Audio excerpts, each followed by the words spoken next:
Okay, we're gonna begin. So this is the start of the Nasu and Takeuchi interview. They do an interview every single year with Famitsu. And we already went over the Mr. 2 interview. That was very enlightening. We found out, for instance, that FGO will have an 11th year, and that it is, the devs have already planned up through 11th anniversary. So we'll have to see. But Nasu and Takeuchi are going to be a little bit different. This is the game's lead writer and sort of creative genius, as well as the game's lead artist and the creative genius on that side. So in that regard, they always have some very interesting tidbits for people to know. There are going to be a lot of spoilers in this interview. I do have them appropriately marked, but I am warning everybody on the YouTube side of things that if you continue through this article, a lot of it will be spoiler. There will be story discussions. I will be going over those this time because so much of the interview will deal with that. So you have been warned. There are spoilers for both Ordeal Call 3 and Ordeal Call 4 so far. Now, again, this is a very, very interesting interview because we get to hear things direct from the horse's mouth.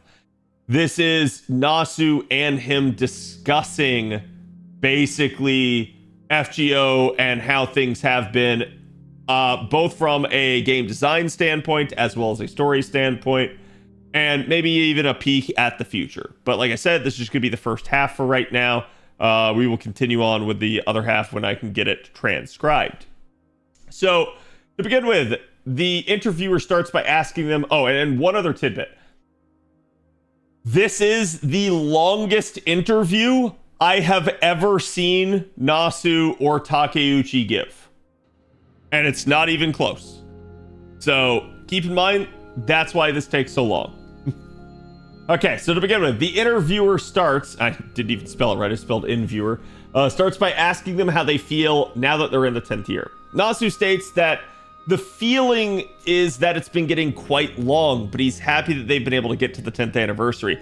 And he kind of says a little bit more here. He says, like, you know, like there's some upsides, some downsides, things were tough. But I felt like this was kind of just cutting to the point of what he's trying to say.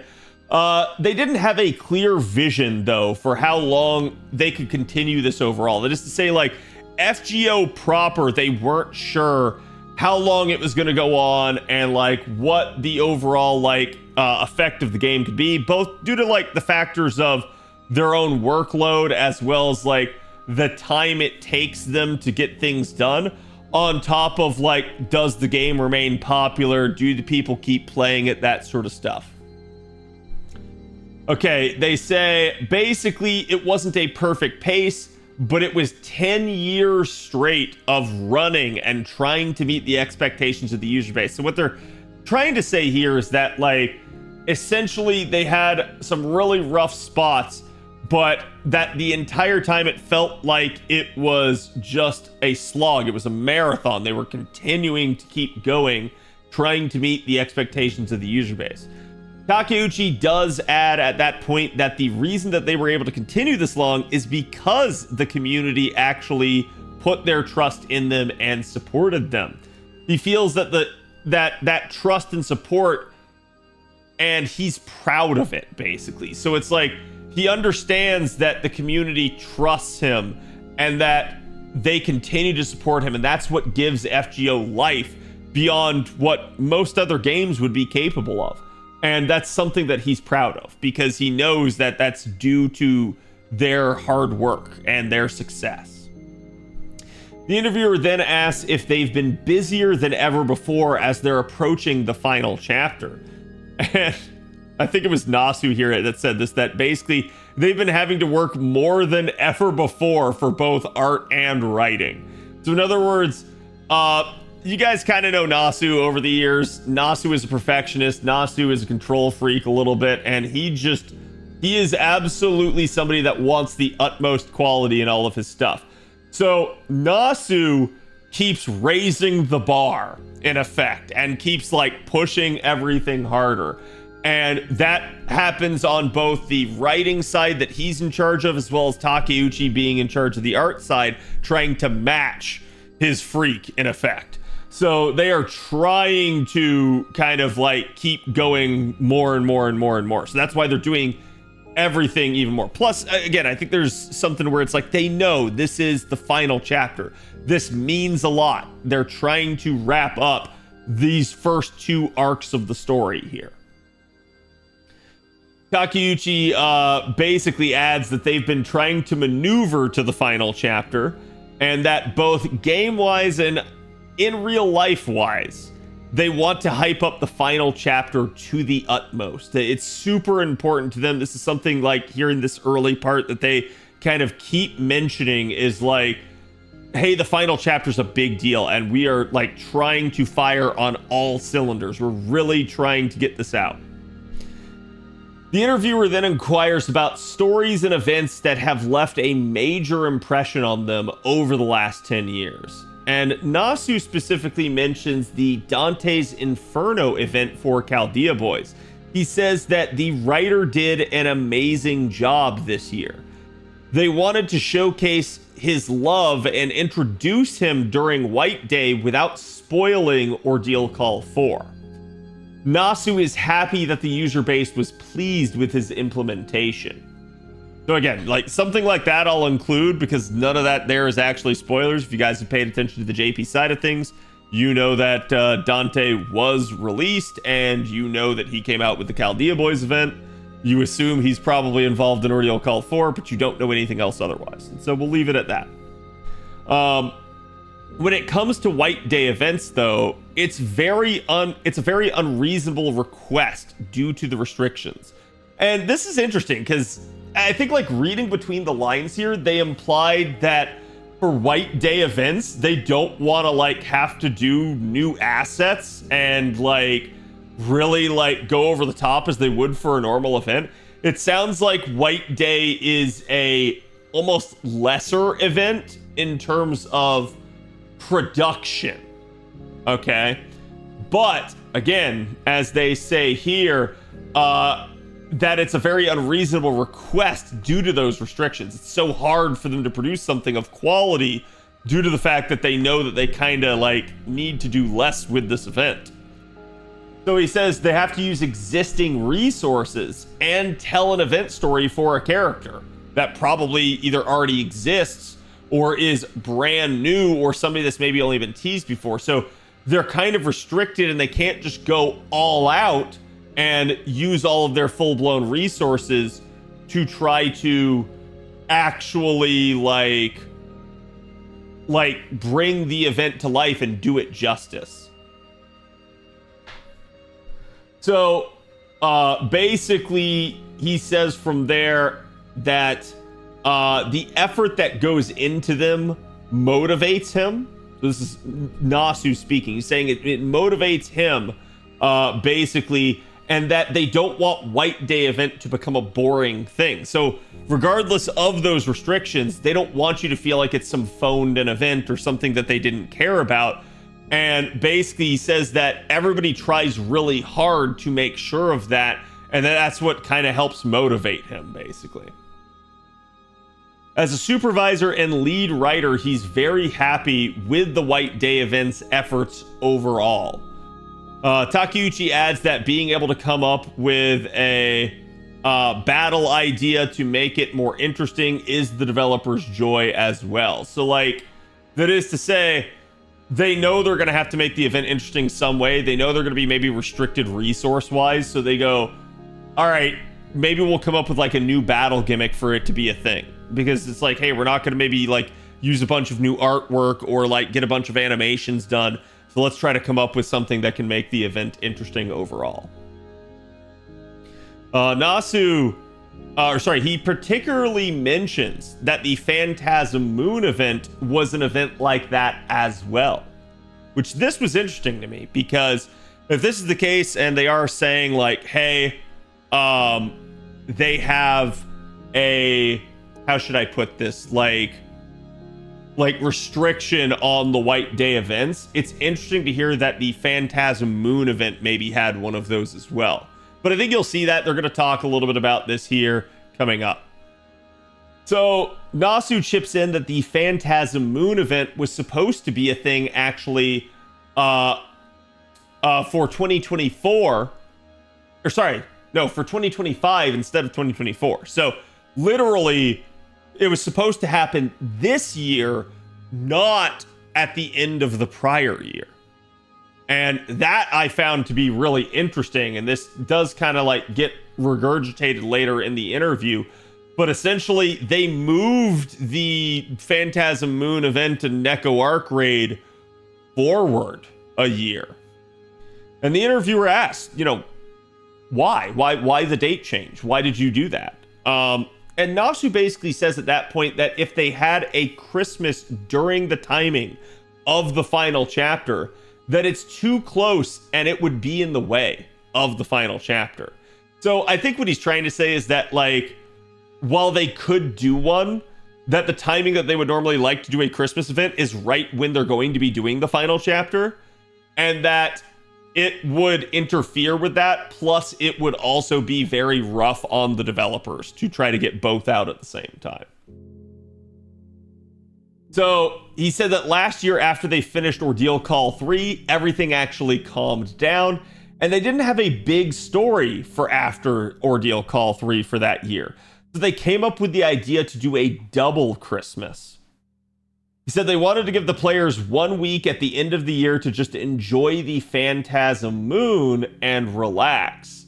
And I added in that this is kind of ironic because anybody that was playing on JP at the time knows that that was actually kind of stressful instead. I'm going to say that they kind of failed in that regard. Like, it was an enjoyable event and there was some really, really nice stuff and everyone was loving the vibe of like Neko Arc being a thing and everything, but it was stressful in the sense of the raids, and that was not like well presented or well handled on the devs part. So it ended up kind of being a little bit of a mixed bag in that sense. Takeuchi says, to tell the truth, this project was actually very difficult because it comes right after Christmas. He said, and they wanted something enjoyable to carry them to the New Year's. And if you guys remember for the Mr. Chu interview, he also stated that Nasu directed him to make it as a year-end event of ringing the bell to bring in the New Year. So you can kind of see that here too, where Takeuchi's basically kind of seconding that idea that hey, you know, this was the thing, it was supposed to come right after Christmas, but this is kind of what makes it difficult. In the end, they went with Nasu's idea to ring the bell of the cat, and, you know, Trubs clarified this is Neko Arc is who they're talking about. And a lot of the staff said it would be fun, and so they went with the idea. So it's kind of something that they workshopped around, and everyone was like, hey, yeah, this sounds like a good idea, so let's go with this. Nasu wanted the player base to ring the bell, literally do the raid, as much as they could on New Year's Eve. After all, Neko Arc is the soul of the world's desires of the player. So I think the way to interpret this is Nasu being kind of flowery with his speech, but it's basically him saying this is what the player base wanted. And so they made that happen, and he wanted everybody to experience it to its fullest. The interviewer states that Nasu has frequently said that he wanted people to have one more experience with the Temple of Time raid. So now he's referring to Nasu's prior comments in prior years and interviews about him wanting people to have one more experience with the Solomon Singularity raids. And the interviewer says he was thinking to himself while he was farming the raid that this must be what Nasu wanted. Nasu said that it was unexpected that beating down Neko Arc was so amusing. He attributes this to the power of the background music, as chat's hearing right now, and voice acting. Basically, he says that the voice actor for Neko Arc just knocked it out of the park. It was great. So it was so fun beating up Neko Arc because of that. The interviewer asks if this was released early, then do we get a Christmas event this year? So in 2025, are we going to get a Christmas event? Nasu unfortunately explicitly stated no.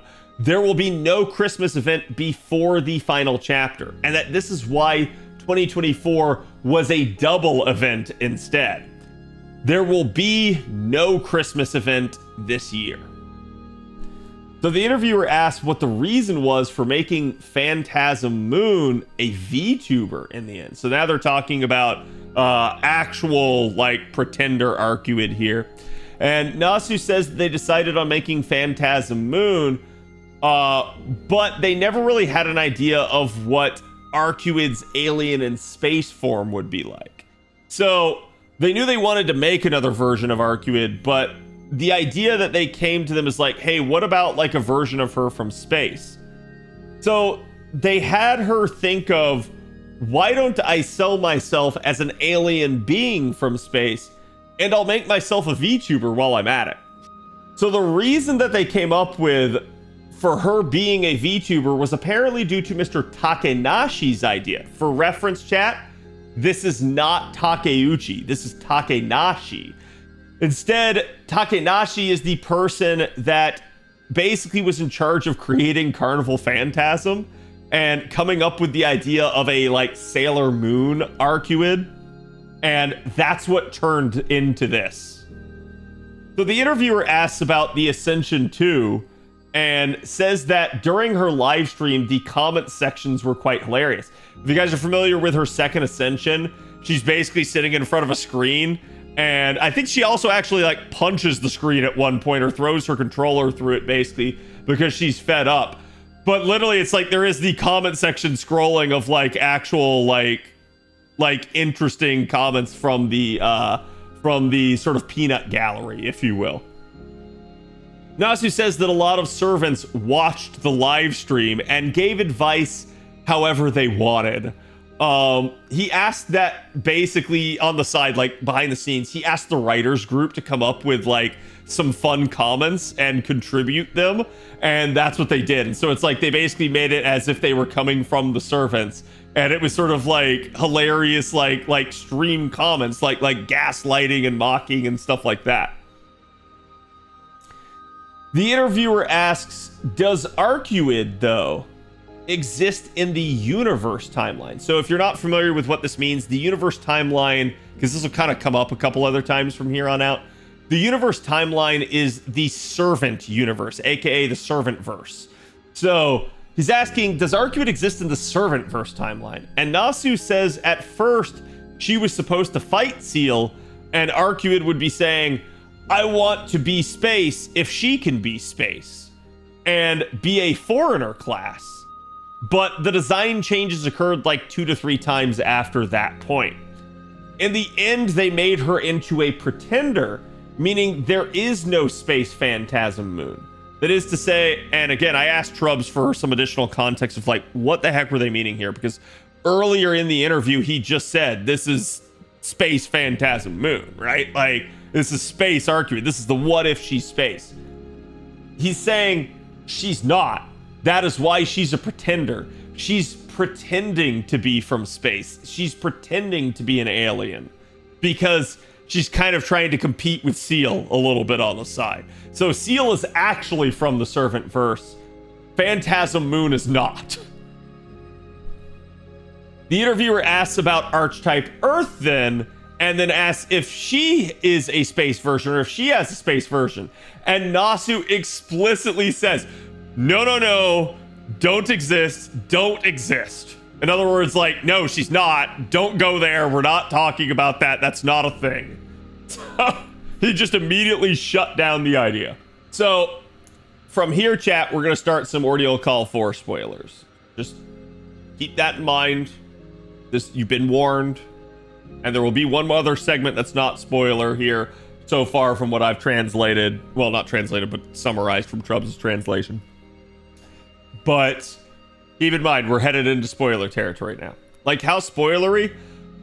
They will discuss characters from the Ordeal Calls and their designs and why. So you will get a little bit of story spoiler. There is a particularly big Ordeal Call 4 spoiler, but that's more towards the end. So you've been warned. Here we go.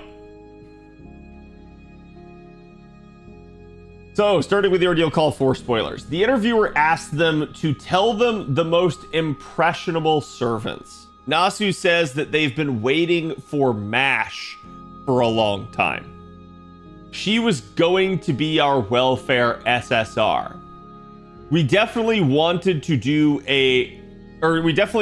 first lower her cost and make her animations on the side. However, we ended up stacking a lot of like ideas and things on her. So basically they're saying they wanted MASH to be the welfare SSR. If you guys remember, a lot of us were predicting Olga to maybe be a welfare SSR that got given out. It's clear that that was always the deal with MASH, and that's probably like to a degree why we don't get Olga for free and instead she is a gacha unit, is they wanted that to be special for MASH. And then he said that he's really happy that this happened and that they got to move this year. He's also happy that they got to move to this year the Phantasm Moon event and that was really exciting. So again, he's kind of just rattling off a couple things here. Takeuchi then adds that whenever it comes to asking for character designs to happen, they actually compile a bunch of ideas in a file and then decide what direction to take them. So they'll have a meeting, they'll discuss the various like concepts, and then they'll start creating drafts of what they want to see. He says, however, there are times when the artists and scheduling don't mesh up well. And so we aren't able to necessarily take a step forwards towards introducing them. So like, basically, things can kind of grind to a halt if people's schedules don't align. He does say that, however, personally, Takeuchi enjoyed Lilith's design. And he basically, on hearing about the character and what the character was supposed to be, he knew he immediately wanted the artist Nippy to draw her design. So when he knew that she would be added to Ordeal Call 4, he pulled the trigger and asked Nippy to handle it. It was quite rough for Nippy to be in charge of her design because that was their first time being in charge of a character design for the game. So he talked about how like it was a real struggle and that like, you know, kind of a lot of things were, maybe not like going smoothly, right? But he did say that while they were struggling on it, it began to slowly come together. And finally, by the final draft, her character began to truly take form in the shape that you guys see it now. He did say when most of the character design is finalized, they start to show it to the lead writers in charge of a like story section. And then the writer instantly will say, hey, I want to change the story to be like around the new design of the character. So the writer is like writing their own rough drafts and their own like kind of like overarching version of the story. And then they get shown the characters in the end, and then they change the story to work around that character and their design, which I think is actually really cool. And I think this is kind of a testament to the overall like storytelling prowess that they have, that they can do this and that we just end up liking so much of the story that does get implemented. So it's really cool. And I think it just kind of shows you how character centric the stories are, that even the story itself will change to suit their design. He then says, Nasu interjects and says that at first she was supposed to be a more physically aggressive girl, but they toned that down and made her a good girl. And basically, reading between the lines, they made her passive aggressive. So it's not that she's good. It's basically she was a lot more like physical, in your face, confrontational. Now she's a lot more passive aggressive with how she handles things. Lilith was definitely a provoker of MASH in this entire role. And they needed to find a balance so that characters wouldn't get angry and hate her, but instead appreciate the interaction. So like, I think they knew, and they kind of talked about it. There's like a fine line of like, if we make the character too antagonistic, people are gonna hate that character. Because naturally they like MASH, they like the protagonist, they like, you know, the good guys in a lot of ways.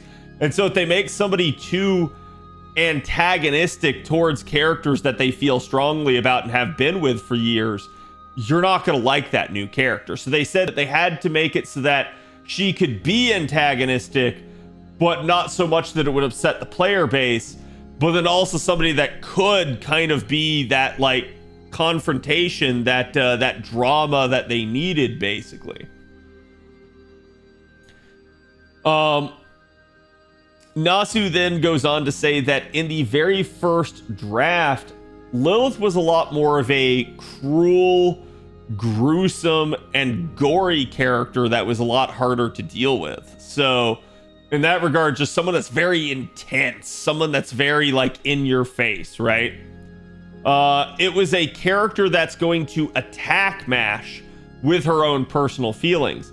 So they had to adjust her from a bully to somebody that instead would like logically hate MASH. So somebody that has good reasons for acting the way that she does and is justified a little bit in it, rather than somebody that's just being an asshole to be an asshole. So he said that they adjusted and came up with the idea of Lilith in her current form. And they created her so that at first you wouldn't understand her, but in the end, you would get her. So like when you're first starting the story, you don't know why she's doing what she's doing. You don't understand why she is the way that she is. But then by the end of the story, you get it. You understand everything. Takeuchi answers that you could definitely feel the writer's efforts to make this happen and to convey these feelings, and that they hoped that the user base would feel it as well. He says that in the end, the writers and the artists were rewarded for their efforts, since the players seem to have had very positive reviews of Ordeal Call 4 as well. So he's saying they pulled it off. Like, people did like Lilith in the end, and they enjoyed the interactions overall, and they liked the characters. And so that is going to be the end of the Ordeal Call spoilers for now.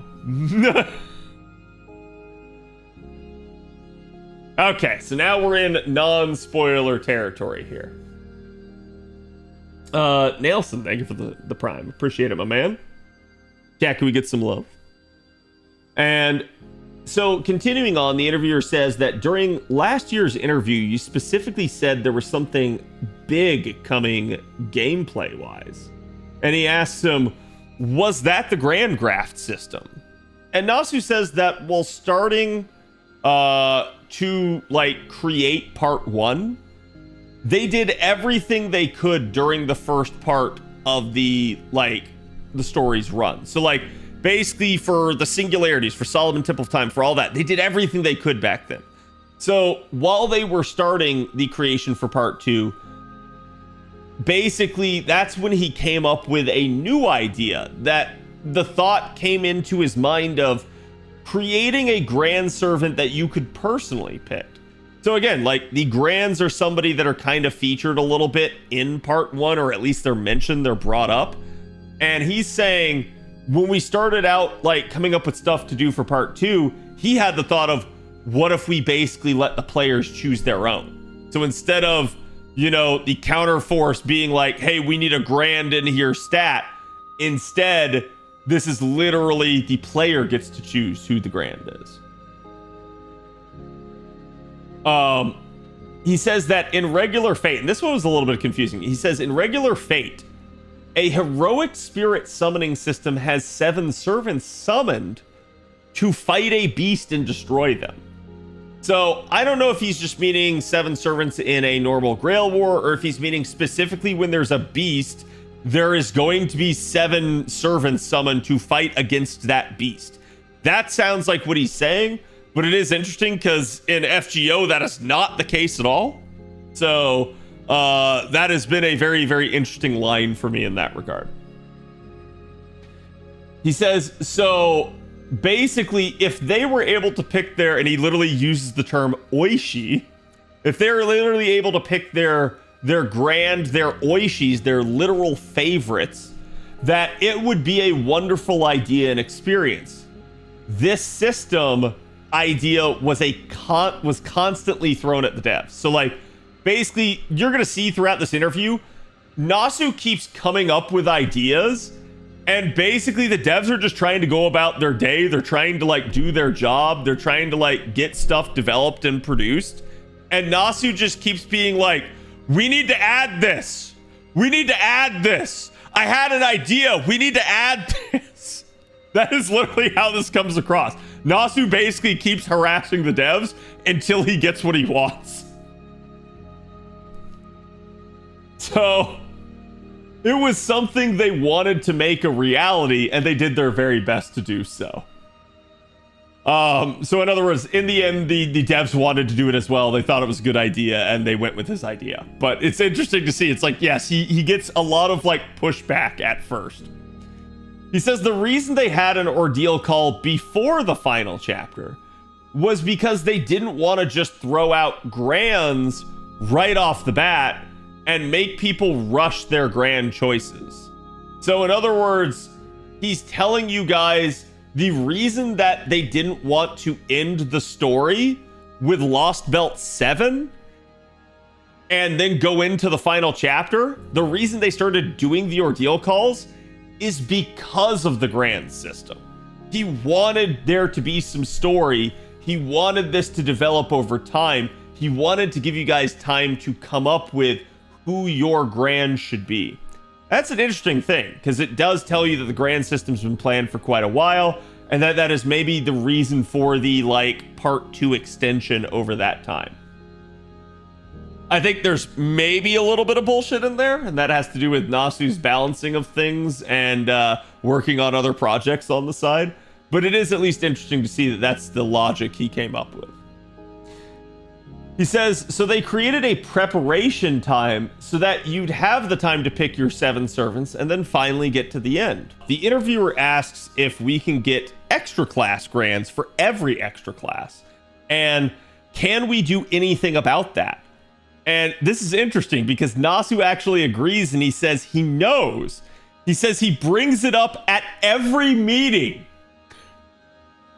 And he says he always gets brushed off, and they chalk it up to him coming up with another weird idea again. Nasu then goes on to say, he goes into like a miniature rant here, and he basically says he wants grand foreigners and grand moon cancers and grand alter egos. And he says no matter how much he recommends and tells them, they'd say it's a little too much and put it to the side. He says, don't worry. He's telling them that that's extra class segregation. He's basically saying like, you're actually like being like bigoted towards the extra classes. So he says he's constantly yelling at them to do something about it. And he says that they have some idea that they could emergency patch it if they could. He says, but the greed of asking too much is making it difficult. So basically, like, Nasu really wants there to be a grand for every extra class.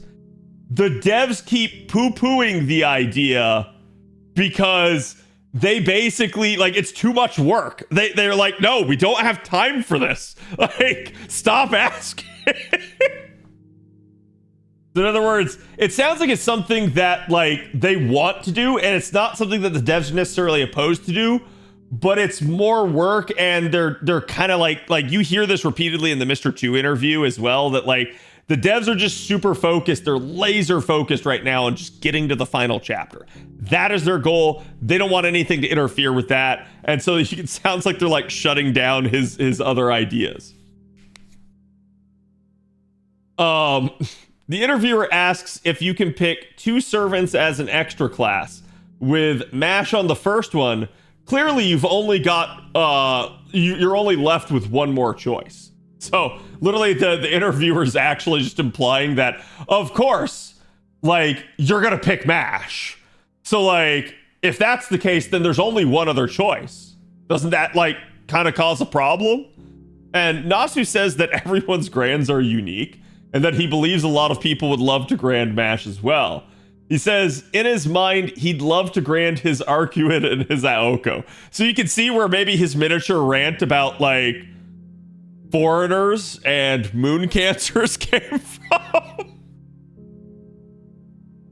He said he's already set in stone on his 7 main classes, but when it comes to his extra classes, he's not set in stone. So this is Nasu still talking. And he says he'd like to do something about it, but they can't at the moment.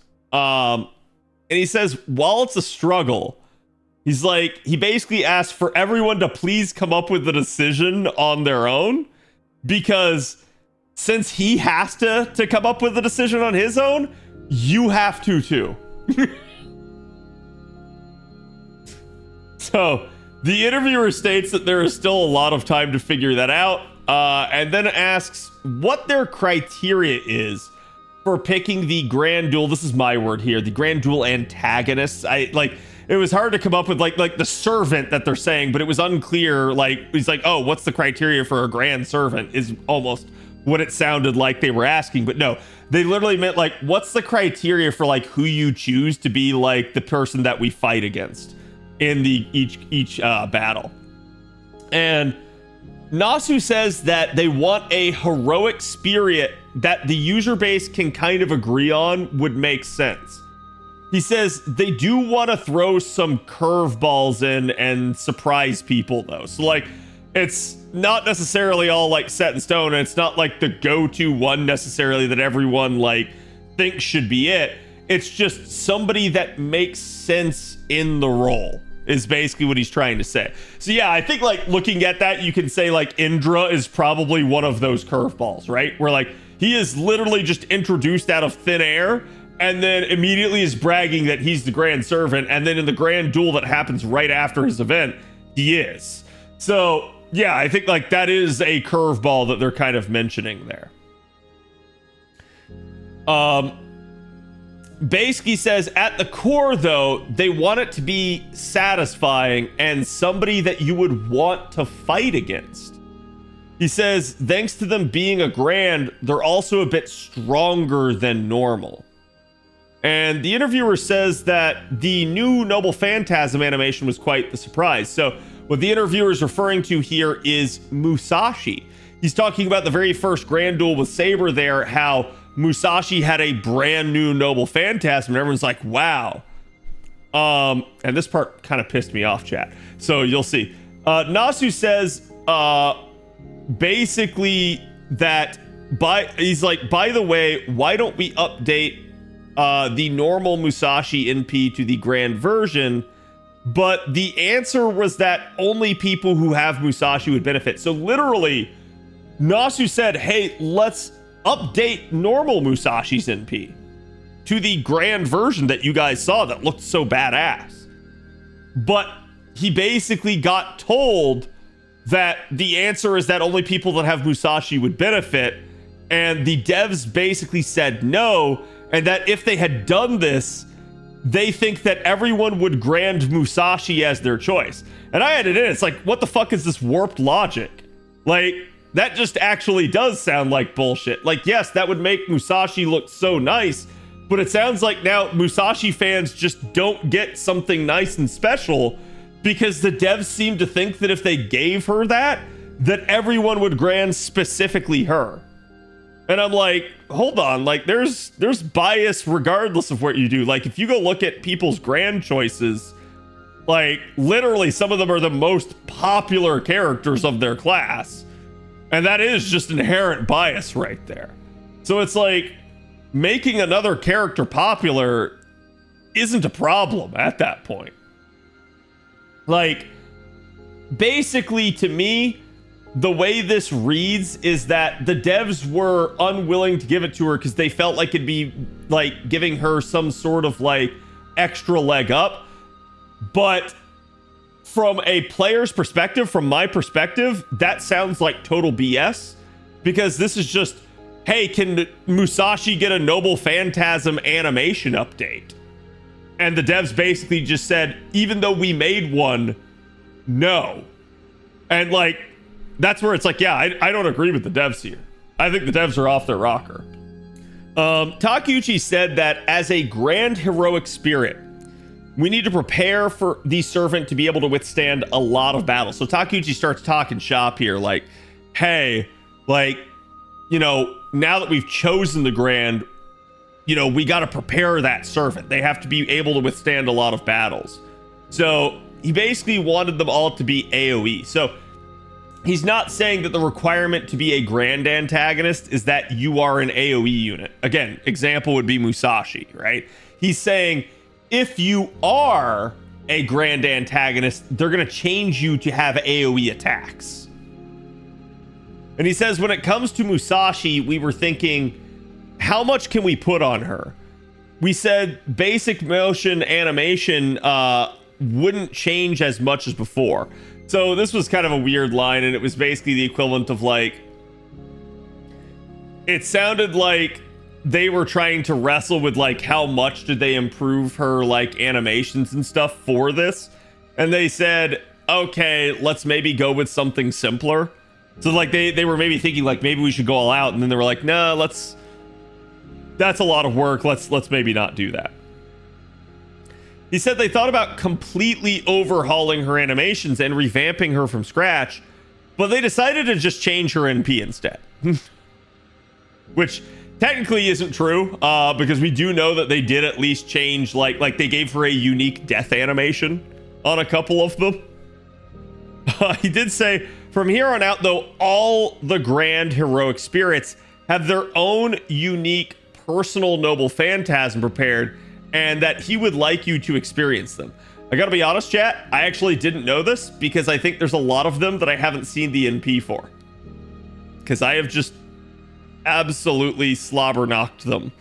And so, like, because I just sit there killing them over and over again, I never get to see their NP.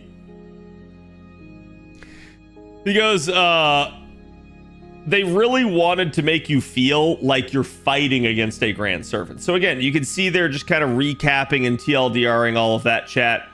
Basically, they want the grand servant to be somebody that makes sense. They want it to be someone that would be satisfying to fight against. So somebody that, like, not that you hate, but like, hey, you want to like have a duel against them. So like, that's where like Musashi is a great choice. Same thing with Hercules. It's like, they're these like battle-hardened people that it's like, it's gonna be a fun fight against them. Nasu says, which servant will become a grand heroic spirit to fight against is becoming a fun thing to try and predict. So in other words, it sounds like Nasu is one himself, like interested to see like how the devs are coming up with it, but two, it sounds like he's also like, from the player's perspective, it's kind of a fun thing to like watch them theory craft and try to like come up with who they think it's gonna be. The interviewer then asks about the grand class cards and how each of them was made and decided upon. And I added a little bit of context here, and that's that what they're specifically talking about is, you know, the special card art that they have, not like the border around your character, right? The special card art that they made for each of the grand classes that you get a craft essence of once you complete your grand, okay? And you win that like final challenge fight, and then you get that craft essence. That's what they're talking about. Like, how did you come up with those designs? Like, basically the grand version of the original like Fate Stay Night like servant archetype appearances. He said that they needed to create a class card specifically for grand usage, and because they knew they would have to showcase it one way or the other. I think this is an interesting thing because it sounds to me like he's like, oh, we've got to come up with this because we're going to show it off. It's inevitable. But what's interesting here is we definitely have like fought against grands in the past, and I'm actually surprised that they didn't trot something like this out So something tells me, even though he's making it sound like this is something that they've planned for a while, I don't think this was like ready at all in part 1, nor do I think it was ready even for the vast majority of part 2. I think like this is something that's maybe come to fruition in the past like 2 years, I would bet. Because otherwise, like, that would have been a cool thing to like show off when you were fighting against a Grand at certain points in the story. He said, so they asked for commissions on depictions at a very early stage. This is interesting, but if you've never really realized this, a lot of the artists with them work off of commission. And, you know, naturally, that's the way a lot of things are done in like the modern corporate world. You'll also see some artists are like on retainer. They're literally on contract the entire time. But basically, it sounds like they actually commissioned an artist to do this. But it may be not necessarily that they're paying them, but rather that they tasked the artist to do it. It's a little bit unsure. It's a little bit unclear here what they're meaning. But basically, they commissioned at a very early stage for that. And he said they came to the conclusion that they couldn't ask Mr. Sakamoto to just come up with it. This is another person in Type Moon.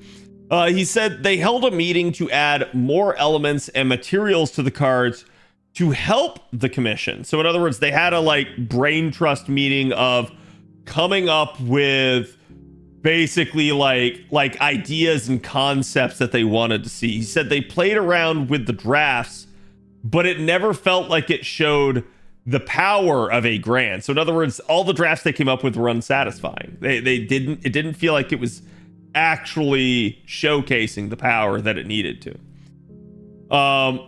He said in the end, they went with the theme of the stars in the night sky to give that grand impression and feeling. And he kind of like waxes philosophic at this point and starts talking about like the beauty of it and everything like that. He says, and because they got a lot of really cool class cards, the final product is what looks like that's why it looks so amazing. And the interviewer asked then about the Grand Extra class cards and whether or not they exist. And this is the part where I just want to remind you guys, this interview was conducted prior to the anniversary. So the Famitsu interview comes out after the anniversary, but the interview is obviously done ahead of time. So they have to like, you know, proofread it, editorialize it, type it all up, get it all looking snazzy to put in the magazine. So basically the interviewer is asking this because the interviewer doesn't know and the anniversary revelations haven't happened yet. So Takeuchi said, yes, there were extra Grand class cards, but that they would look a little bit different than the base class cards and to look forward to it. So that, because he knew, like, by the time this comes out, all of that'll already be revealed. Okay, chat. Ordeal Call 3 spoilers now. This is going to be dealing with BB. This is going to be dealing with the antagonist of Ordeal Call 3. And so there's going to be a little bit of stuff here. So like I said, you've been warned. Spoiler time starts now. So the interviewer states, this is the 4th generation AI boom. And he's talking like in real life here. So he asked, did Mr. Nasu aim for that? Like with relation to Ordeal Call 3?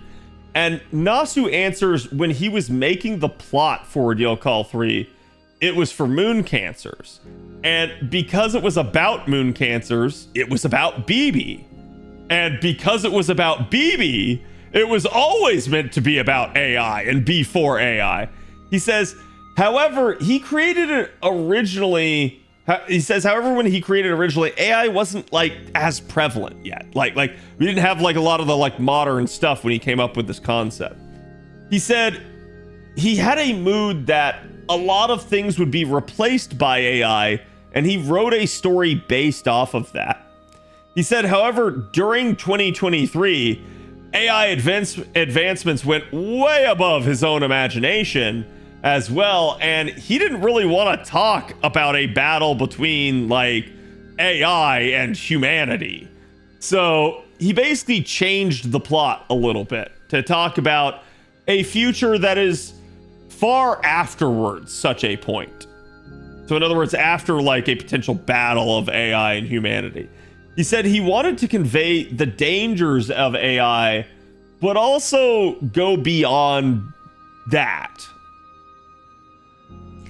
In the end, he says the story matches up with the era and the timeline and the topic at hand, so they kind of got lucky. Basically, like, because Ordeal Call 3 comes out right after this AI boom is happening in real life, it's just this, like, perfect confluence of factors. It makes it look like the story was super relevant to modern events. And he basically is just attributing it to luck. The interviewer asks about the AIs that show up in the story and why specifically they are so kind and happy and good-natured. And Nasu says that his story isn't about the current modern AI advances, that it would become like that. About if the current modern AI advances would become like that. So he's saying like, hey, it's not a what if that would happen, right? He's saying, but rather he's trying to tell a story that kind of says that we need to create an AI that will be intelligent and understanding of like us and humanity as a whole, or we will all perish. He's trying to tell a little bit of a like tale that incentivizes us to create a good-natured AI. And the interviewer interjects and says, at the current stage of AI advancement, to make it into the Ordeal Call 3 AI would be a very difficult task. In other words, like, with where things are now, trying to reach what they have in Ordeal Call 3 would be just a really, really big leap. And Nasu agrees with the interviewer and says that the reason the AI was kind-hearted is because it was actually from before the boom of social media. Basically, the AI advancement in Ordeal Call 3's timeline had outpaced the advancement of even things like social media. So it's like AI got developed and blew up before social media was even a thing. And he attributes that to the reason that the AI is kind-hearted. In other words, because the AI is not trained off of social media, the AI is kind-hearted. It is not an asshole. It is not an emulation of humanity's worst aspects.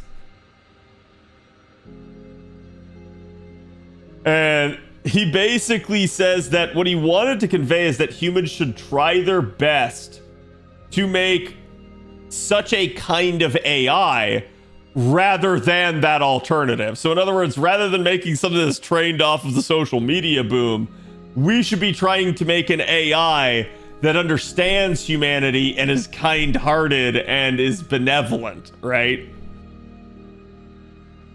The interviewer asks why Ordeal Call 3 is set exactly 1,000 years after 2017. And Nasu states that the reason is because it will most likely take us 1,000 years to get to that point, put simply. This is a little bit of a question dodge, because I think the interviewer wanted to know, like, why'd you pick 3017 as the date? And Nasu's just like, oh, it's because it would take us 1,000 years to get to that point. And he said that if a kind-hearted and understanding AI would govern over humanity, that we would definitely prosper for almost all of eternity. So in other words, like, a future in which humanity is governed by this benevolent, kind-hearted, intelligent, and understanding AI is a future in which humanity just prospers, like infinitely, pretty much. But he says, however, if you were to give control over to the AI, that humanity would not evolve despite not going extinct. So in other words, we would stagnate. And he goes, with that situation, the entire world eventually gets enveloped in darkness.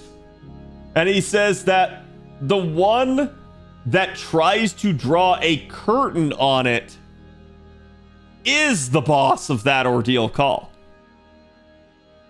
In other words, the one that's trying to put an end to humanity and its stagnation. The interviewer asks during this time that old humanity was extinguished. He goes, you know, where are all the mages? What are the mages doing during this time? And Nasu says that part of them actually just straight up returned to the root. They managed to pull it off. They succeeded. They got to the root.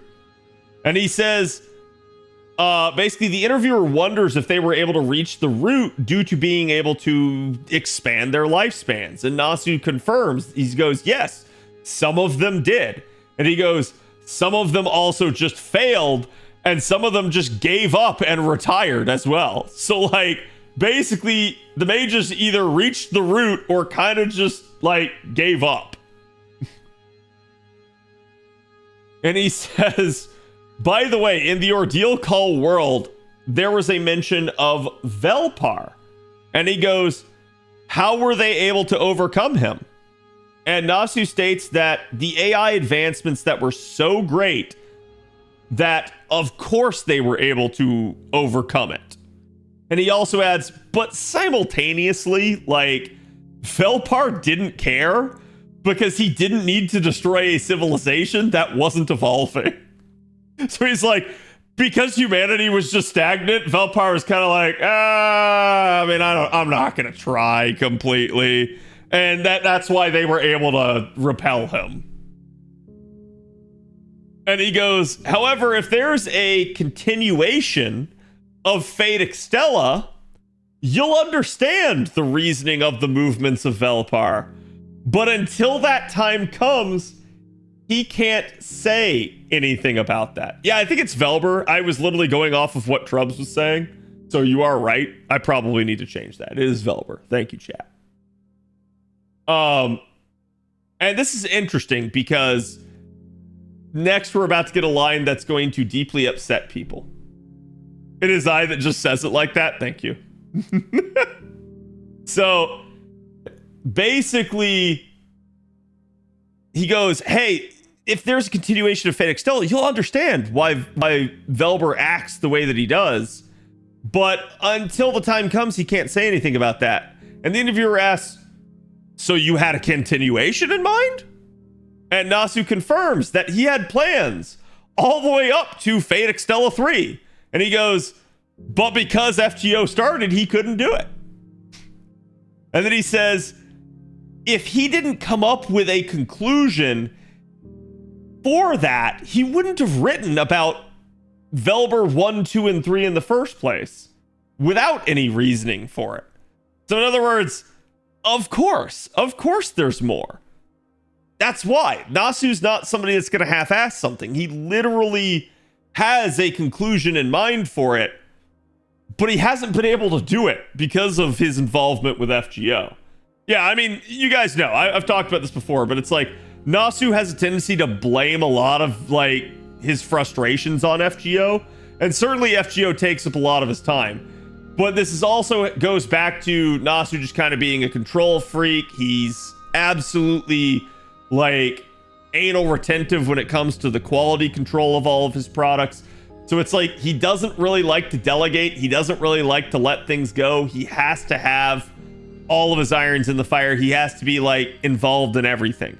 And so because of that, naturally, since he can't delegate at all, he just ends up taking up way too much of his time. And so that part's kind of on him.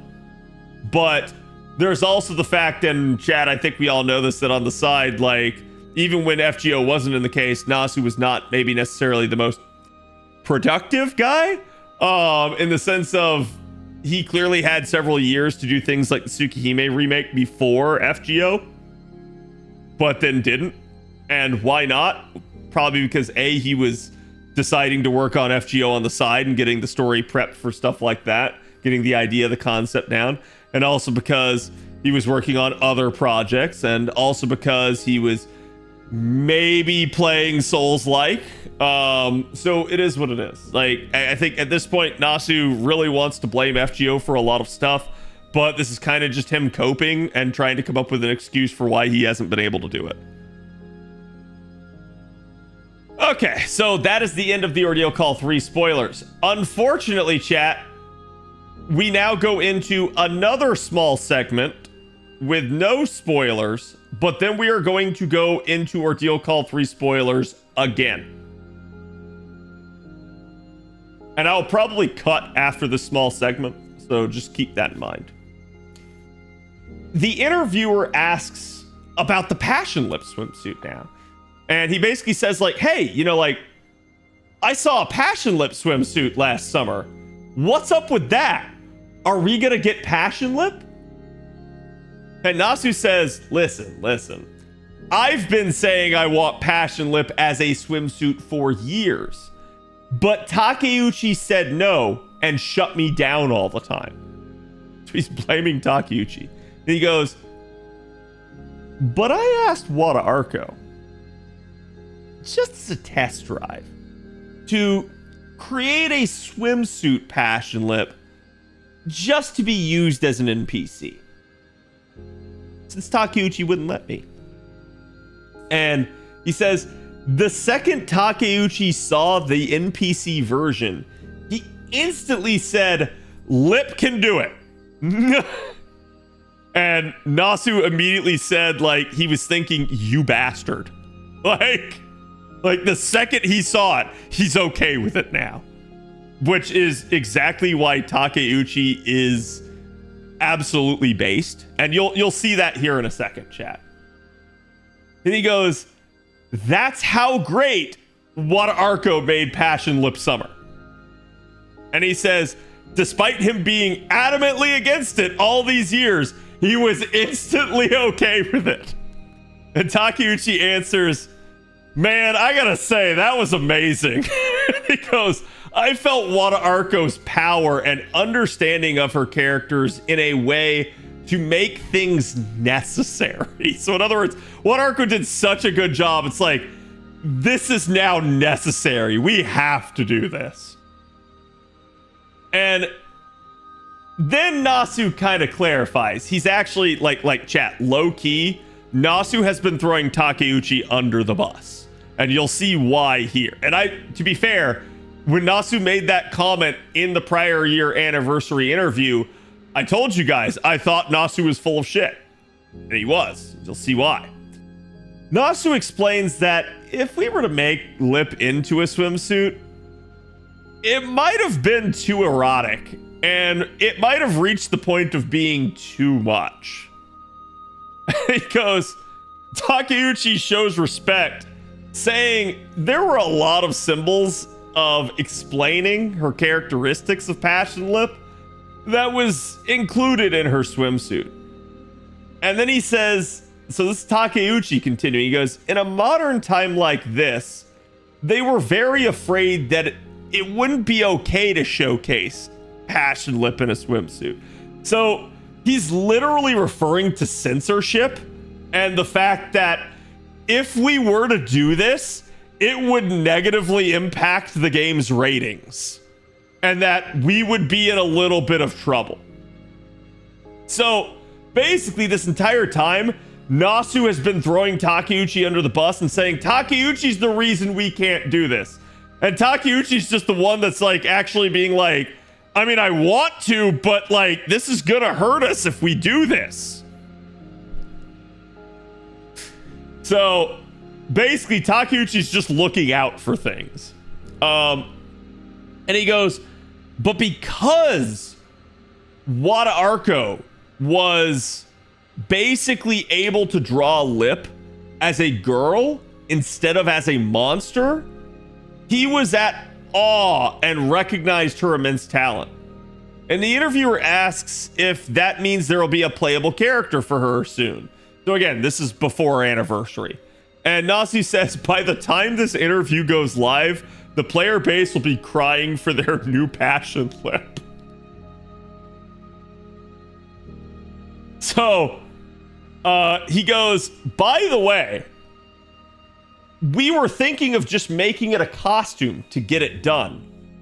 But it was done so well that they felt ending it at just that would be a disservice. So, chat, let me again clarify that this is probably Nasu just gaslighting. Because Nasu's saying, hey, I was so desperate to make this happen, I was gonna make it a costume. And instead, after seeing the mock-up, Takeuchi's like, no, we're going all out.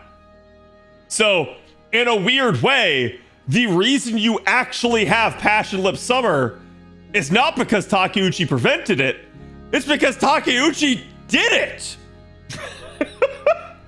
Like, he actually went full bore with it in Takeuchi's typical way. And that's why I said, like, back in the Annie 9 interview comments, I was like, this doesn't add up. Like, Takeuchi is normally the guy that's, like, very based and wants the, like, super sexy designs, right? And the anecdote that I use for this chat, because this came out in the, like, servant materials and stuff, but Ishida, the artist for Lartoria, actually talks about the initial design concept for Lartoria, and he says that Takeuchi told him that he wanted it to be a more adult and mature Artoria. It's Artoria as if she's fully grown up into being a woman. And so basically Ishida came up with a bunch of drafts and had them side by side, and he showed them to Takeuchi. And he said he had to laugh because Takeuchi just immediately picked the one that had the biggest bust. So, like I said, with anecdotes like that, you know Takeuchi is pretty based on designs. That's the whole reason why you get what you get. So, it sounded really weird to say, oh, Takeuchi's what's preventing Passion Lip. And it's like, to a degree, yes, but it's more like Nasu just sitting there being like, I want it, and Takeuchi being like, bro, we're gonna get censored. We're gonna get, like, told that we can't do this, or we're gonna get the rating for the game knocked because of that. So it's like, Takeuchi was just, if anything, the voice of reason at that time. But basically, again, the reason you got a full-fledged servant is because he gave the okay and he said, let's go all out. She can do it now. And reading between the lines, it sounds like it's because Water Arco came up with the design that would work. And that's probably why, like, in the version of her that you see, chat, like, yeah, she's got a bunch of cleavage, but she also has that, like, fanny pack right in front of the most dangerous part. So it's like, yeah, he basically, Water Arco managed to make it work. Nasu then says that when it comes to rarity, and he doesn't mean like class rarity, like a 5-star or 4-star. He means like appearance rarity. He goes, when it comes to rarity, she has now caught up with the other released Sakura 5s. So I added released because he didn't say that. He just said the other Sakura 5s. But this does lead into a question later on in the interview of the interviewer asking about the current missing member of the Sakura 5. And he says that Wada Arco personally loves this servant as well. And basically, he ends it by saying, this segment by saying, it's Wada Arco's best servant that she's released so far, so please enjoy. So, again, he's just hyping up Passion Lip. They're excited for her, and they're excited that they managed to get it done.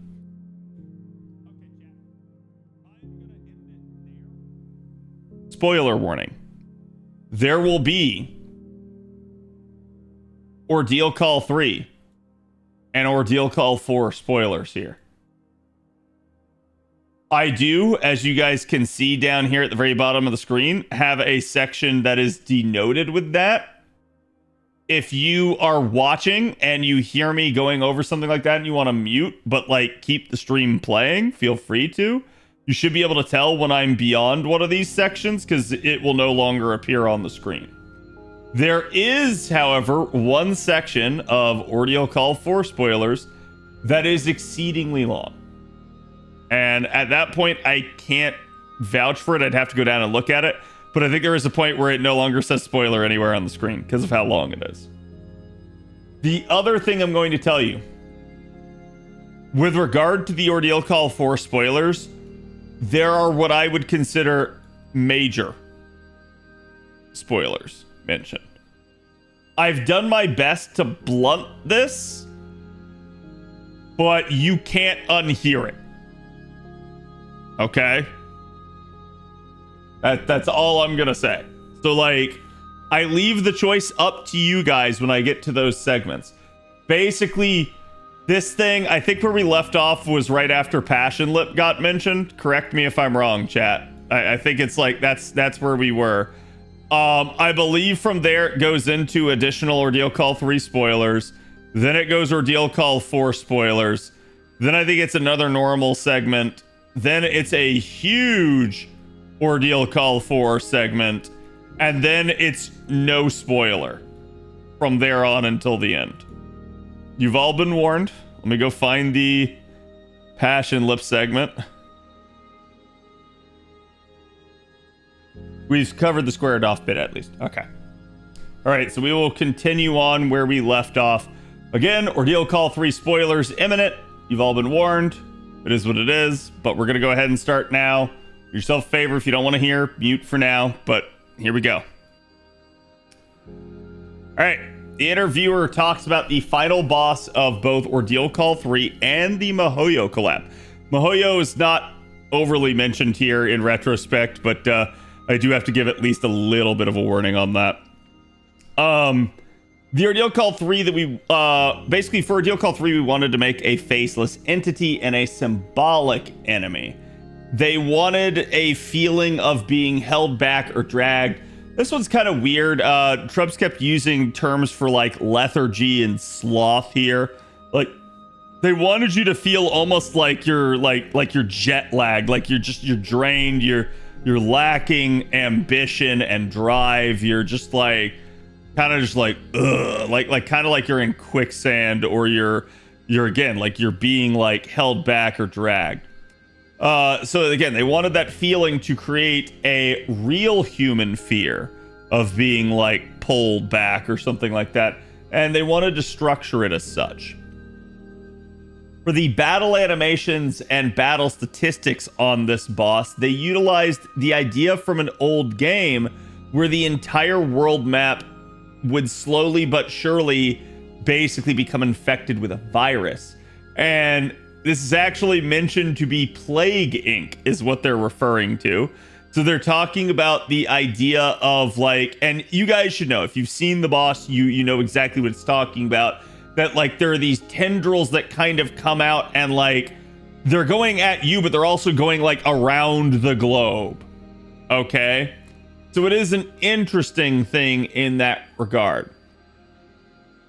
For basically that, they're saying that they wanted its attack patterns to be something like it was spreading information or spreading itself across the world. So again, almost like a virus, but instead of it being like a like biological virus, this is now a like almost like computer virus at that point. They wanted to create a feeling of slothfulness and lack of desire to do this again. So it's the idea, it's like when this boss appears, you're like, no, not again. I don't want to have to fight something again. I don't want the whole world to be on the line again. Condensing it down, though, was the difficult part. And Takeuchi adds the design was by the same person who, ironically enough, created Chernunos. And it was Studio BB's Takanoichi Yoshitsuki-san was who was in charge of it. And essentially, they asked for it to be irregularly simple, and an image came to mind, and that formed the entity.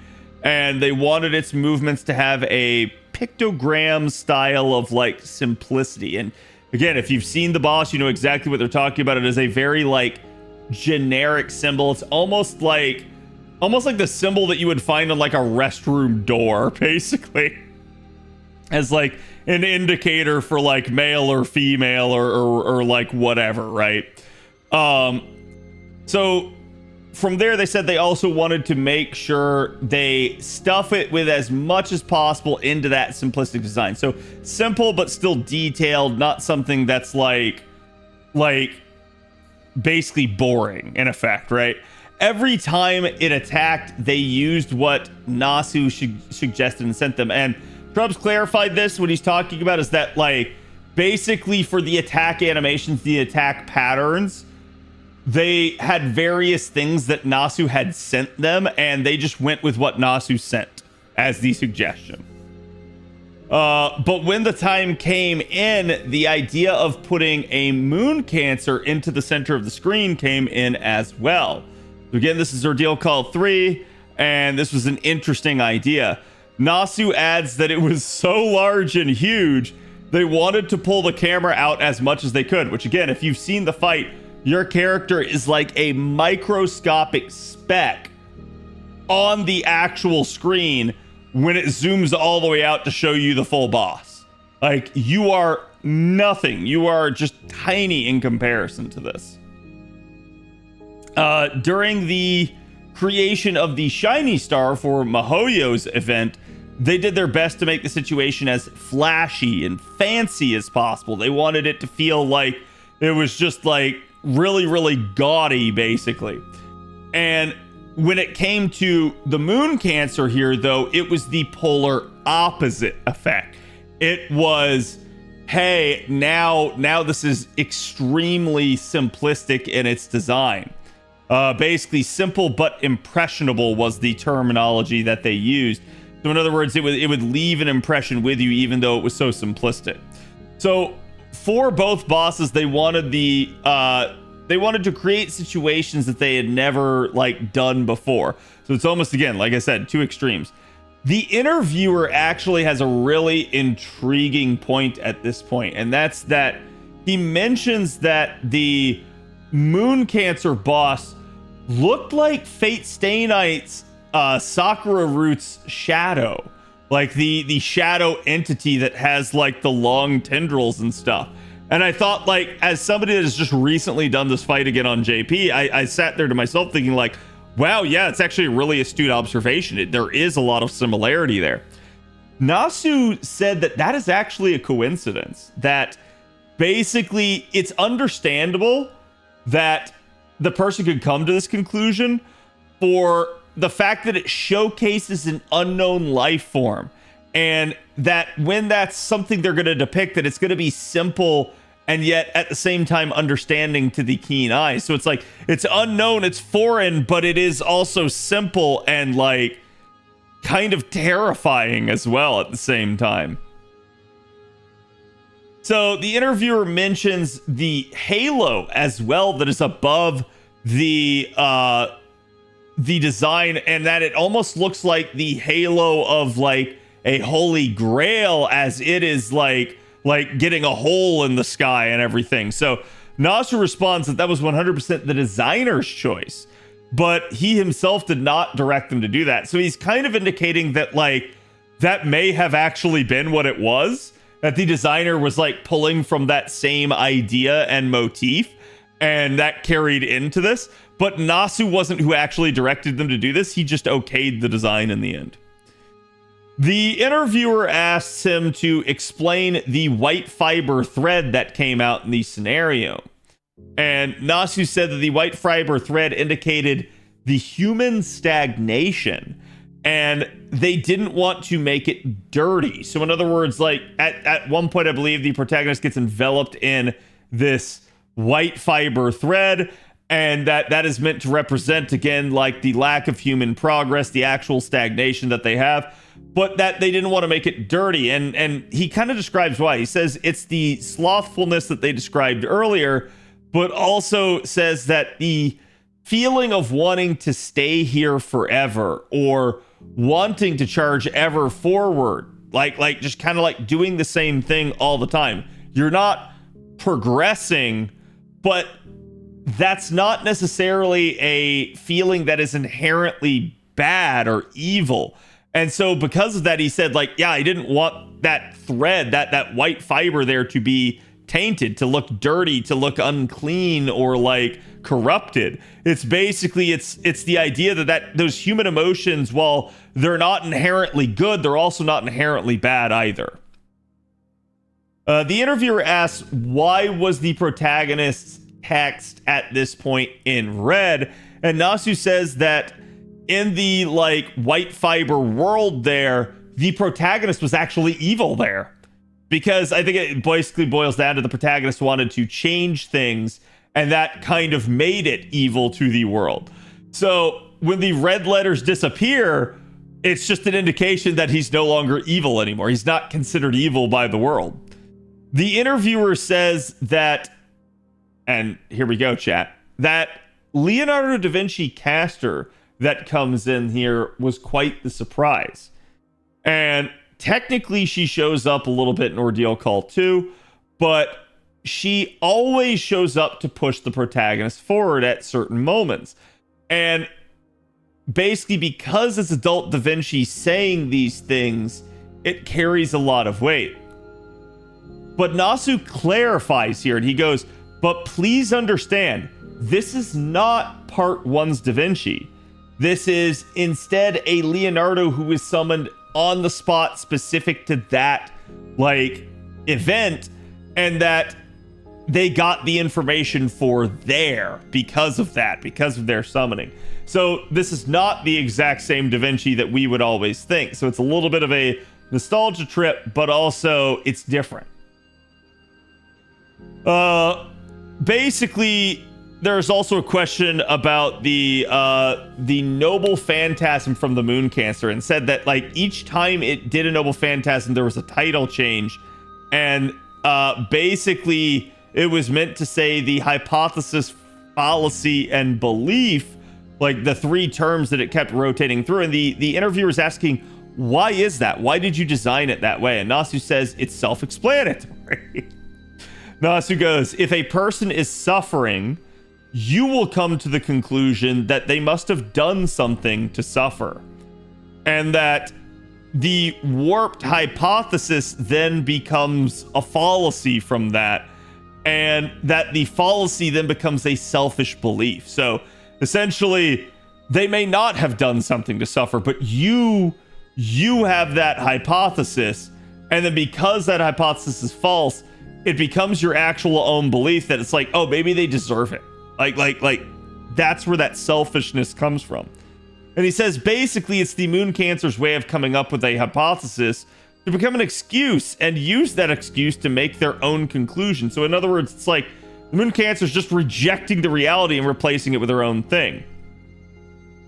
The interviewer says the combined noble phantasm of the 4-star welfares was also very impressionable in the story. Nasu said, I wanted to do that, so we did it. That's it. After all, these two people are practically the same person, so there shouldn't be any problems. If you know who the welfare is from that story chapter and that event from before, they do a combined noble phantasm at a point, and it's really awesome. And what he's referring to is just like, yeah, I wanted to do that, so we did it. And then it's an interesting thing right here because it gets clarified. The interviewer says that he was so excited thinking if you got both of them that you'd be able to do the combined animation for your noble phantasm. Nasu said that unfortunately that would not have ended well due to the grand system being in the works, so it was only for Ordeal Call 3. The interviewer, and this is an interesting description because this gets further clarified here. The interviewer then asks, will there be a combined noble phantasm gimmick for FGO ever? And Nasu responds with, no. With the current systems, it's impossible. So his final resistance is that if they can't do it in the game, like as an actual like normal game mechanic, that they'll do it in the story instead. So they came up with an animation for it. They basically portrayed it during the story because they can't make something like that work in the game. Now, I found that particularly interesting because it's implied that, one, there are limitations in the system that just prevent them from doing things. And two, as far as I can tell, the response was, with the current systems, it's impossible. Which maybe hints at an upgrade, or an evolution, or a change of systems at some point. I don't know how to feel about that, but that is an interesting premise, if that is true. So again, don't take that at like face value, take it with an extreme grain of salt. There's an interesting thing that, reading between the lines there, you might be able to see that like there is the possibility that they upgrade FGO's systems at some point in the future, or swap them out. Next, the interviewer asks if Chaldea's BB was the mastermind of the summer event all along. What would have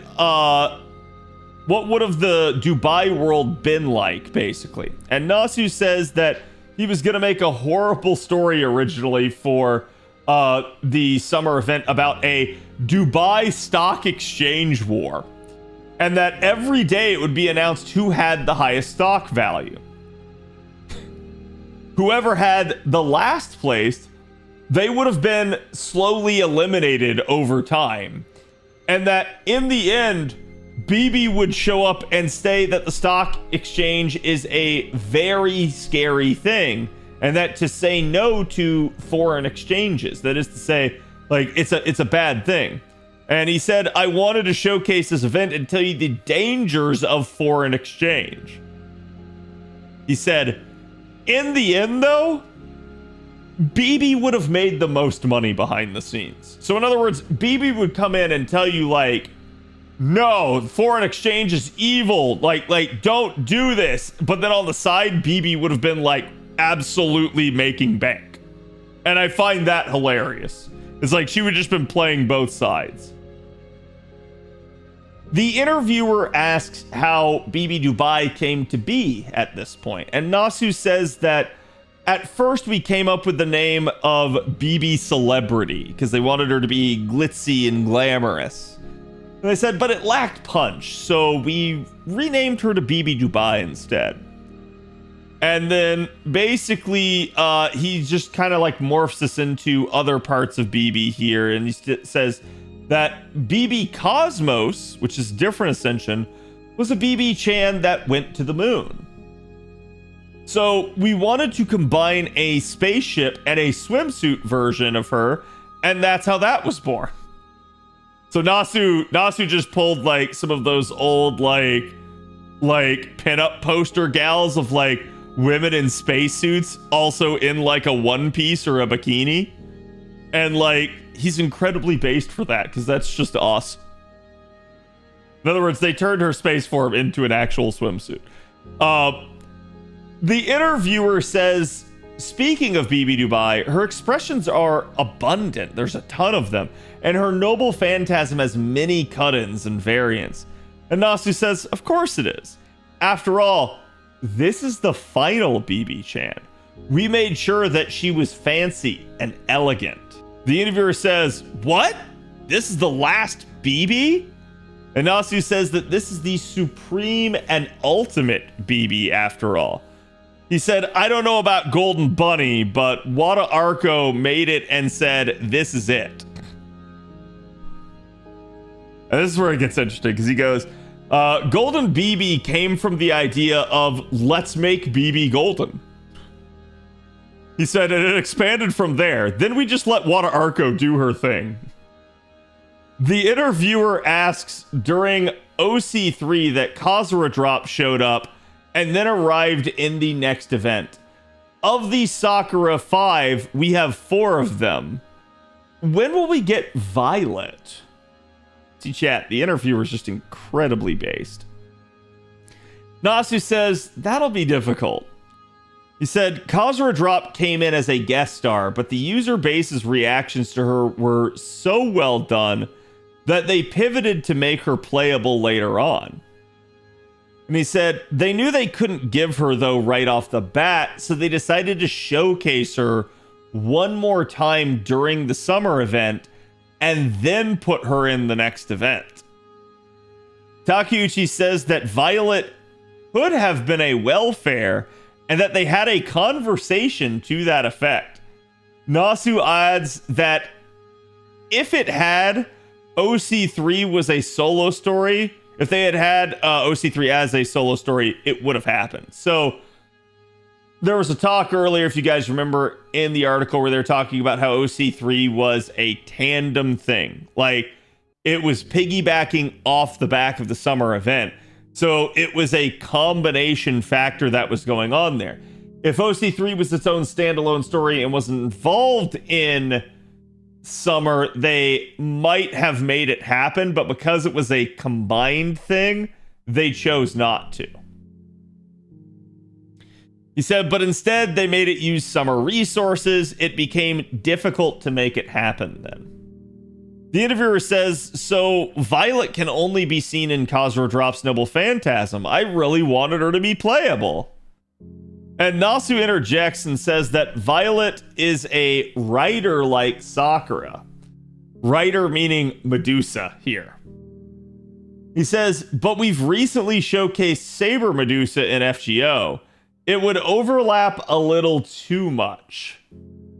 They prioritized Saber Medusa over Violet because they wanted to go with FGO as the priority over other stuff. So again, you see this thing that I've talked to you guys about for years, and that's that, like, the devs have a priority of prioritizing newer variants of units and things that are specific to FGO. They want to make that the default rather than always nostalgia baiting and going back to some of the older stuff that surely people want to see, but they want to go with the new thing to give it like some spotlight and flesh it out. So the interviewer then asks about Seal and if anything more can be said. He cites her achievements of apparently once having saved the galaxy.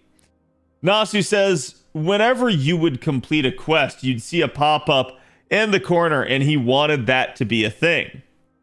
He reminds that Seal is half servant verse and half servant existence. So basically, like, she's a normal servant in the normal timeline, but also a servant verse variant as well. She's half and half. He says, so whenever you're that caliber, you would save the galaxy once or twice. And he goes, Nasu says, by the way, MHXX has also saved the galaxy before as well. Just throws that little tidbit of lore out there as an additional line. So the interviewer says in the flavor text you talked about the final battle between Arcueid and Seal, and he wants to know which world specifically that happens in. Nasu responds that, of course, it's in the Servantverse timeline. It's not in Tsukihime R. The pure murdering each other conversation will happen later. So in other words, basically this is all happening in Servantverse. It's not happening in Tsukihime. The only other thing, and I don't know how this maybe got left out, but there was another big mentioning there, chat, earlier with the BB Dubai stuff of they wanted Wada Arco to make like the ultimate form of BB. Like they were like, okay, this is going to be our final BB here. Let's make her the best that we possibly can. So that's why they go with the glitzy, the glammy, the like really superficial BB there, because they feel like that is just the ultimate form of her. And that was an interesting thing that I thought. So anyways, gonna be it for the OC3 spoilers. Unfortunately, we go right into OC4 spoilers. So I'm gonna take a quick second here for you guys to allow you to make a choice as to whether or not you wish to continue. But unfortunately, that is just the way this part goes. Now, spoiler on 1 to 10, 10.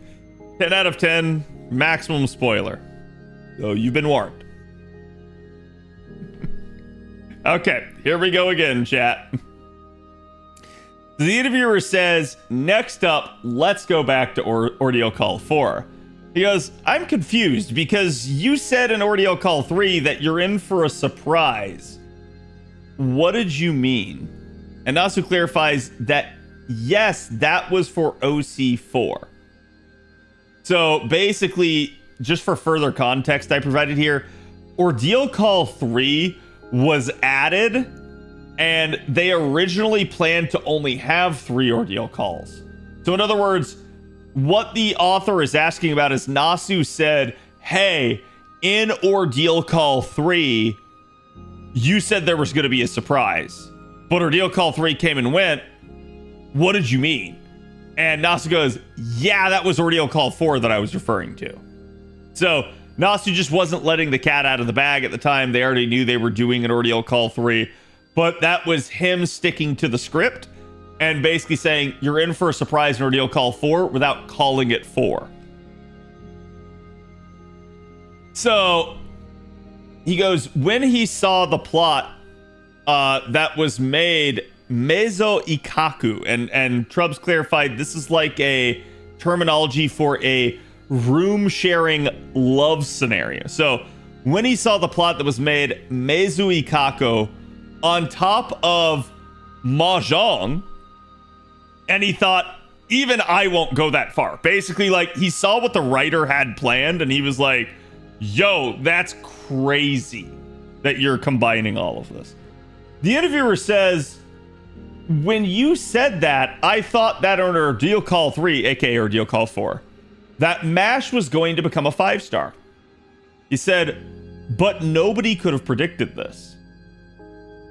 And he says, last but not least, Metatron John, the surprise of the new John's arrival using a material called the Archangel Metatron.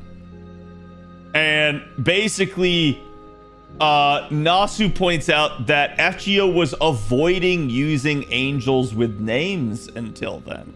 So obviously this has been a thing, but they didn't want to get deep into it. And the interviewer asks from here, and that'll be touched on a little bit further on, so don't worry about that if you're curious as to what he means by them not touching on that. So the interviewer then asks, when was Paladin MASH conceived? And Nasu says right when part 2 started, they wanted the final goal for her to become a 5-star. They had originally planned for her to become a paladin in LB6 or LB7, but they played around with ideas and they decided on waiting until the very end to make this happen. He goes, during the gameplay, if we turned her into paladin, the capability would be overwritten once more, and she might not get used due to her complexity. So he's talking about the fact that they've already changed MASH's kit multiple times. Specifically, just in Lost Belt, MASH's kit has changed like 3 different times. So basically, he's like, hey, we didn't want to change her kit again and have people go like, this is getting crazy, I'm just not going to use her. He goes, so they decided on doing it at the end and raising her capabilities to the utmost. So there was no discomfort and dissatisfaction from her being changed. He states that he doesn't really hear any complaints about her becoming a 5-star. So basically, he thinks they did a good job. The interviewer asks why they did raise her cost to 16 when in 5-star form. And Nasu says if they had given her that kind of capability and boost at 0 cost, it would have broken the game. Chad, I'm just going to go ahead and say this is exactly what I told you guys on the day that that update came out. And people were like, why are they doing a 16 cost MASH? I told you guys they couldn't do it because it would have been incredibly imbalanced. So this is him confirming that. So instead now you have to make a choice for yourself. So you can choose between the free 4-star variant, or you can choose between the 16 cost 5-star variant instead. So the interviewer states, in order to line up all these sequences together, I bet you had a difficult time. And he's talking about all of MASH's words and actions being synced up to happen at the right time of the story and all of that. So basically, Nasu answers that they knew from the very get-go that it would be the case. So they checked each scenario to make it happen. They had NPCs along the way to help push her forward. In order to reach the final goal, they had checkpoints nested for important things. So in other words, this was something that they knew would be important and they knew would be problematic. And so they set up checkpoints for themselves to keep going back and looking to make sure it made sense and to make sure that MASH's evolution throughout the story of FGO worked. Now, this was interesting because I believe the current common consensus amongst the player base is that Nasu wrote Ordeal Call 4. And in his own words, however, Ordeal Call 4 was not written by Nasu. So whenever it came to MASH's stuff, he supervised it a lot, though, to make sure it was right. And I spelled the wrong version of right there. So in other words, Nasu's saying, I didn't write this, but I did supervise specifically on important stuff. During that time, the character Lilith's explosive birth really helped out. So in other words, Lilith getting created, Lilith as a character concept coming into being and being included in the story. So the story became much more understandable in structure. And they talked about this earlier with Lilith's design as a point in one of the earlier segments that, like, they went through multiple iterations. The person that was in charge of Lilith had not really been in charge of a servant before. So it's at this point that she comes in and it's like, okay, now the story starts taking shape finally. The theme of being innocent being both a good and a bad thing was what they were really going for. So the idea of, like, being innocent is like a virtue. It's purity. It's a lack of, like, corruption. But also at the same time, being innocence is naivety. It's basically ignorance. It's not knowing something that you maybe should know. The interviewer asks, what's Lilith's stance around MASH? And it almost had a feeling of an Adam and Eve getting tempted by the snake. And Nasu says that he supposes you could see it that way, but to be clear, that she is not the Old Testament version of the snake that is also named Lilith. Instead, she is the origin demon named Lilith. So she is a different entity entirely. Basically, she's not from the Old Testament. He says, technically, Lilith is not the enemy of humanity, but rather that she's positioned herself as like a steward of humanity instead. Lilith herself wanted to become human, but she couldn't. And so she had this feeling of being unable to become human, which justifies her hatred towards MASH. And that's where it's like, oh man, yeah, like now you understand where there's a little bit of a problem there. He said, like stated before in the interview, MASH stated before that she just couldn't bring herself to hate Lilith. For MASH's new personality, this just wasn't tolerable. So, like, basically with her as a paladin, she's just not able to bring herself to hate Lilith. The interviewer asks about Lilith's first impression and asks why she poses as Eileen Adler. And Nasu says she knew that MASH was a huge Sherlock Holmes fan and that she posed as the lover of Sherlock Holmes specifically to antagonize MASH. He says, however, MASH immediately calls her a liar and shuts her down on that front. Like, she's trying to act like, oh yeah, I'm Eileen Adler. And MASH is like, no, you can't be. That's impossible. You're a liar.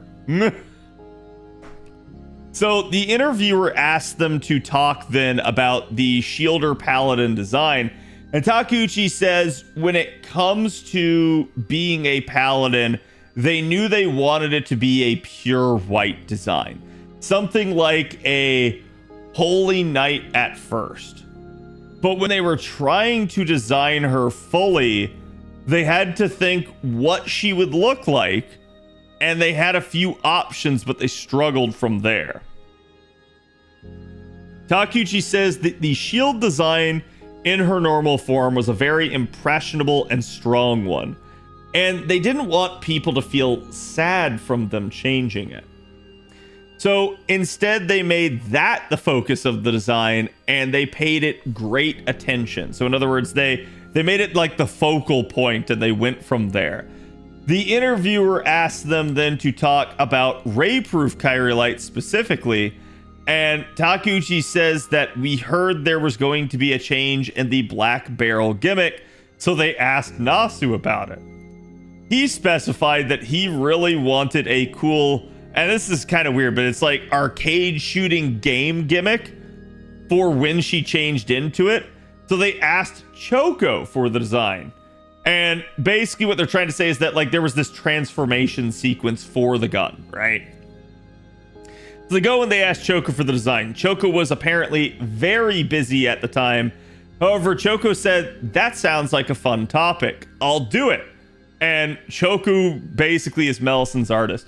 Also, just for some clarification, let me see if I can find it real fast. But Trubs basically sent me something that Choco memed on at the time. And like, it was kind of hilarious. I gotta scroll back a bit to see if I can find it.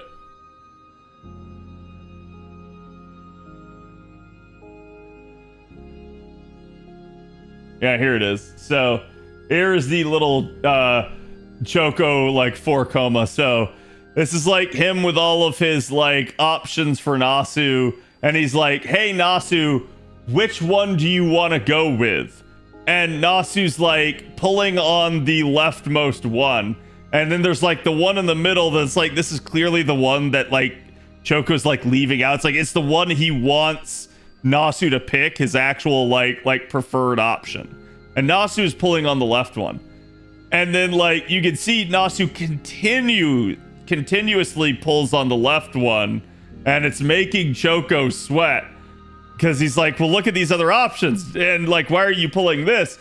And then it gets clarified that basically this says that this is the most involved and like not convoluted, but like basically like the most detailed option, like the one that's the hardest work, and that's the one that Nasu's desperately trying to pick, and Nasu's drooling, and Choco is desperately trying to hold on to the sheet so that he can't take it.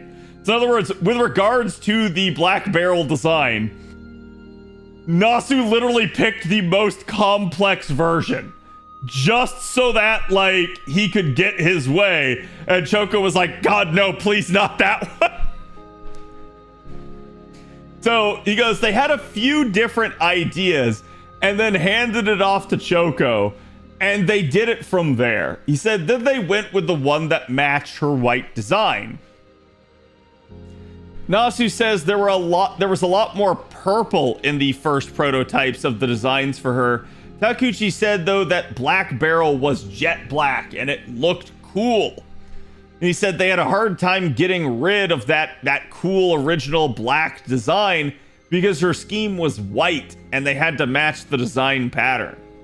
He said when it comes to the transformation gimmick, they had a tough time making it happen. So, and this is Nasu, I believe, that's saying it. He goes, when it comes to the transformation gimmick, they had a tough time making it happen. So just understand that it mysteriously happens and that it works. Like he literally just pulled a Todd Howard, it just works, don't worry about it. So the interviewer then asks about the very first Mashable Phantasm cut-in. She takes a stance similar to Artoria's Excalibur stance. So this is like in her first like support NP form in Paladin, where she has like the shield and she kind of like slams it down basically again. Takeuchi says no, that wasn't by design. Their only goal was to make it look really cool. And that they decided that if she held the shield the way that she does, that it would look cool. And Nasu says, come on, man. We should have just said that we did and moved on. In other words, like, yeah, it's totally Artoria's design. Like that's actually what they're going for. And Takeuchi then adds, he goes, as a knight of the round table, I believe she had respect to King Arthur, so that's the way it is. And like everybody laughed because of that. So Nasu says, yep, that's exactly it. And the interviewer then asks about the 12 pieces of light in the first noble phantasm. And Nasu says that this is actually an indication that while we have the round table as the shield to summon servants on, that there is no more 13th seat of the Knights of the Round Table. And if you know, chat. I'm just not gonna clarify that. Takeuchi adds that the animations were all done by the original person who handled MASH's original shield design. And the interviewer asks, well, can Black Barrel then be used anymore since it's fused with MASH? And Nasu responds by saying, yes, Black Barrel can no longer be used. And that the only part of it that still functions is its ability to utilize the life form value indicator measure. So like basically like it can still view like the longevity of a like life form. The interviewer asks about Ordeal Call 4 and Kaddock. Now we're getting to spoiler territory that's really big, so chat, you've been warned. Was the ending set in stone before Ordeal Call 4? And Nasu answers that they felt like they shouldn't get rid of him until the very end, but the writers in charge of Ordeal Call 4 had a strong intention for him to leave in this arc. And he said, then came the topic of like, okay, if he's gonna leave, like, how do we make him depart? And Takeuchi says that whether Kaddock lives or dies, they actually didn't know until the very end of development for the story. Nasu says the consensus was that we don't have to forcefully kill him off. They came to the conclusion that if it was somebody that's rooted to Chaldea, that we don't have to. Basically, that we could make them retire instead, and also that they could have a meaningful death instead of just like feeling guilty or having to atone. So in other words, because like Kaddock has been involved with Chaldea, his departure here can have a lot more meaning than just like, oh yeah, hey, I'm a bad guy and I've done bad things. The interviewer says the way he left was understandable. He left the stage in a way that connected to the future. And Nasu said the story didn't end as a sad ending, but rather his leaving was further motivation to save the world. The interviewer asks in Ordeal Call 4, they had to just say goodbye to the rulers. And he goes, was this a similar feeling to Ordeal Call 2? And Nasu responds saying, this is just the writer's habit. Basically, that the person in charge of Ordeal Call 4 probably couldn't have connected the scenario unless it was similar to Ordeal Call 2. And he says, in Ordeal Call 2, we only needed to say goodbye to our Avengers because the message was that we shouldn't fight with hatred. And he goes, for alter egos, it was actually just more simply about understanding alter egos as a concept. And basically from there, he says, they have to accept humanity's trials in Ordeal Call 4. As long as the criteria has been cleared, I couldn't deny the writer, and I wanted it to be their best effort. So in other words, he basically told the writer, like, hey, you have to accept that humanity's like got some trials to go through here. And as long as you're good with that, write what you want. And I can't deny you. Just do your best. So Nasu is basically saying he just didn't want the writer to have to change due to his own whims. And if he felt it was the time for something, he would respect that. So in other words, if the writer felt like, hey, the time to do something is now, like for instance in Kaddock's case, we're just going to do it. The interviewer asks why the angels in Ordeal Call 4 look mechanical. And Nasu says that this idea actually comes from Miss Kaneko Azuma, the creator of Shin Megami Tensei. He says she always says that the angels are nothing more than machines that represent the command of God. In other words, like, they can't disobey God. They are basically just a machine. And he says the angels in Ordeal Call 4 are not true or real angels, but rather they are a mechanical system used by Metatron to make an army. And the interviewer says it's interesting that they don't have a face, that they're this nondescript appearance. And Nasu says they're part of a system, and therefore they're not meant to be unique or to appear as an individual unit. He said that was their intent in doing so, is they're faceless machines. And Takeuchi adds that coming up with angels in FGO meant that they definitely needed to come up with a design that pleased the fans. But the first design proposal for angels was a little too cheap and mechanical. And so the design got redone multiple times and came to the shape and size that they are now in the end. The interviewer asks about Metatron John's design choices, and Takeuchi responds by saying John's design was actually done by himself all the way through. He said, but in order to make the Metatron version, they asked the Fate Apocrypha John writer, Kanoe Otosugu, about her. And in order to do that, we wanted to make sure that she was different from the other Johns that we had seen, but still familiar. He said, so they decided to make the first ascension one that was rather slothful and a useless angel that likes to lock herself away like a neat. So basically Gabrielle Dropout, if you guys have ever seen that anime. And I, like, low-key, I think that is actually the reference.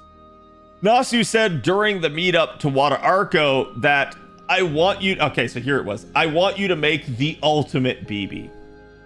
And that he told Otosugu that he wanted the ultimate John. So he basically went and talked to BB's artist and said, hey, I want the ultimate BB. And he has John's artist, so he went and talked to John's writer and said, I want this to be the ultimate John. And he told this to all the other writers as well during their, like, workshop meeting.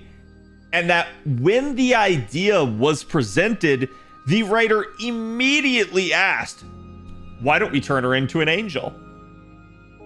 He said someone else also immediately then after that pitched the idea of her being Metatron as a representation. And Nasu decided, let's let this one pass because Metatron isn't real. So in other words, basically this is not a, like, normal archangel, at least in conventional standards. This is more of a spin-off. And so Nasu decided, hey, this one I guess is okay. This one works here. And the interviewer asked, if you say it's not real, does that mean that the real one exists somewhere? So the real Metatron. And Nasu says that in the FGO world, probably not. Because again, FGO is the world of mages. But if you go to the Holy Church, perhaps there is an existence that is Metatron.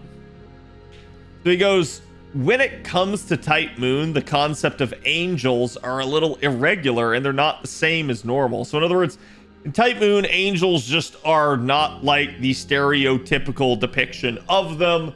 They are always meant to be this sort of other thing, is kind of what he's saying.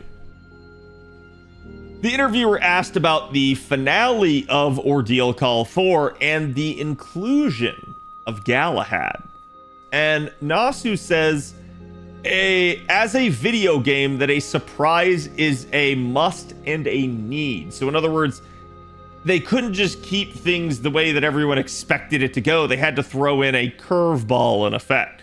And he said if they made it with Lilith, who was a gacha character right off the bat pretty much, everyone would have guessed right away. That was just like, oh, Lilith's the final boss. That's just the way this is going to go. And he says, the interviewer asks then about Mash's Noble Phantasm animation during the scene. And Nasu says that the animation existed quite a long time ago. And Takeuchi adds that there was a movie script ready for a Fate Stay Night what if story that characterized Mash Shielder. And he said the original character for this was one called Tachia. And whenever she uses her Noble Phantasm, she would call upon a castle gate, and a laser beam would be emitted from the gate. And he goes, whenever that happened, we let Miss Pafals write the artist, and I'm not sure who Miss Pafals is here, chat, but we let Miss Pafals write the artist and utilize the asset and make it an attack Noble Phantasm that we were looking for. The interviewer says, an attack Noble Phantasm is quite hilarious for Mash, isn't it? And Nasu states that Galahad said that when you protect something, you also are going to have to defeat the enemy. And Galahad can say those lines without reading the mood. That's just his personality. And there was a little bit of a quip on the side of like, could this even possibly be like Lancelot's child? Like it's he's too cool, he's too calm saying all of this stuff. Pafals is Mozart and Salieri's artist. Thank you. Appreciate it. But basically the interviewer then asks about Antarctica and says, hey, we're going to Antarctica now, but what about a foreigner story? Like, that hasn't been resolved yet. And Nasu says, just like similar to Dubai, we'll implement the story inside of things cleanly. The user will say, what on earth is happening? Why is it coming at this time?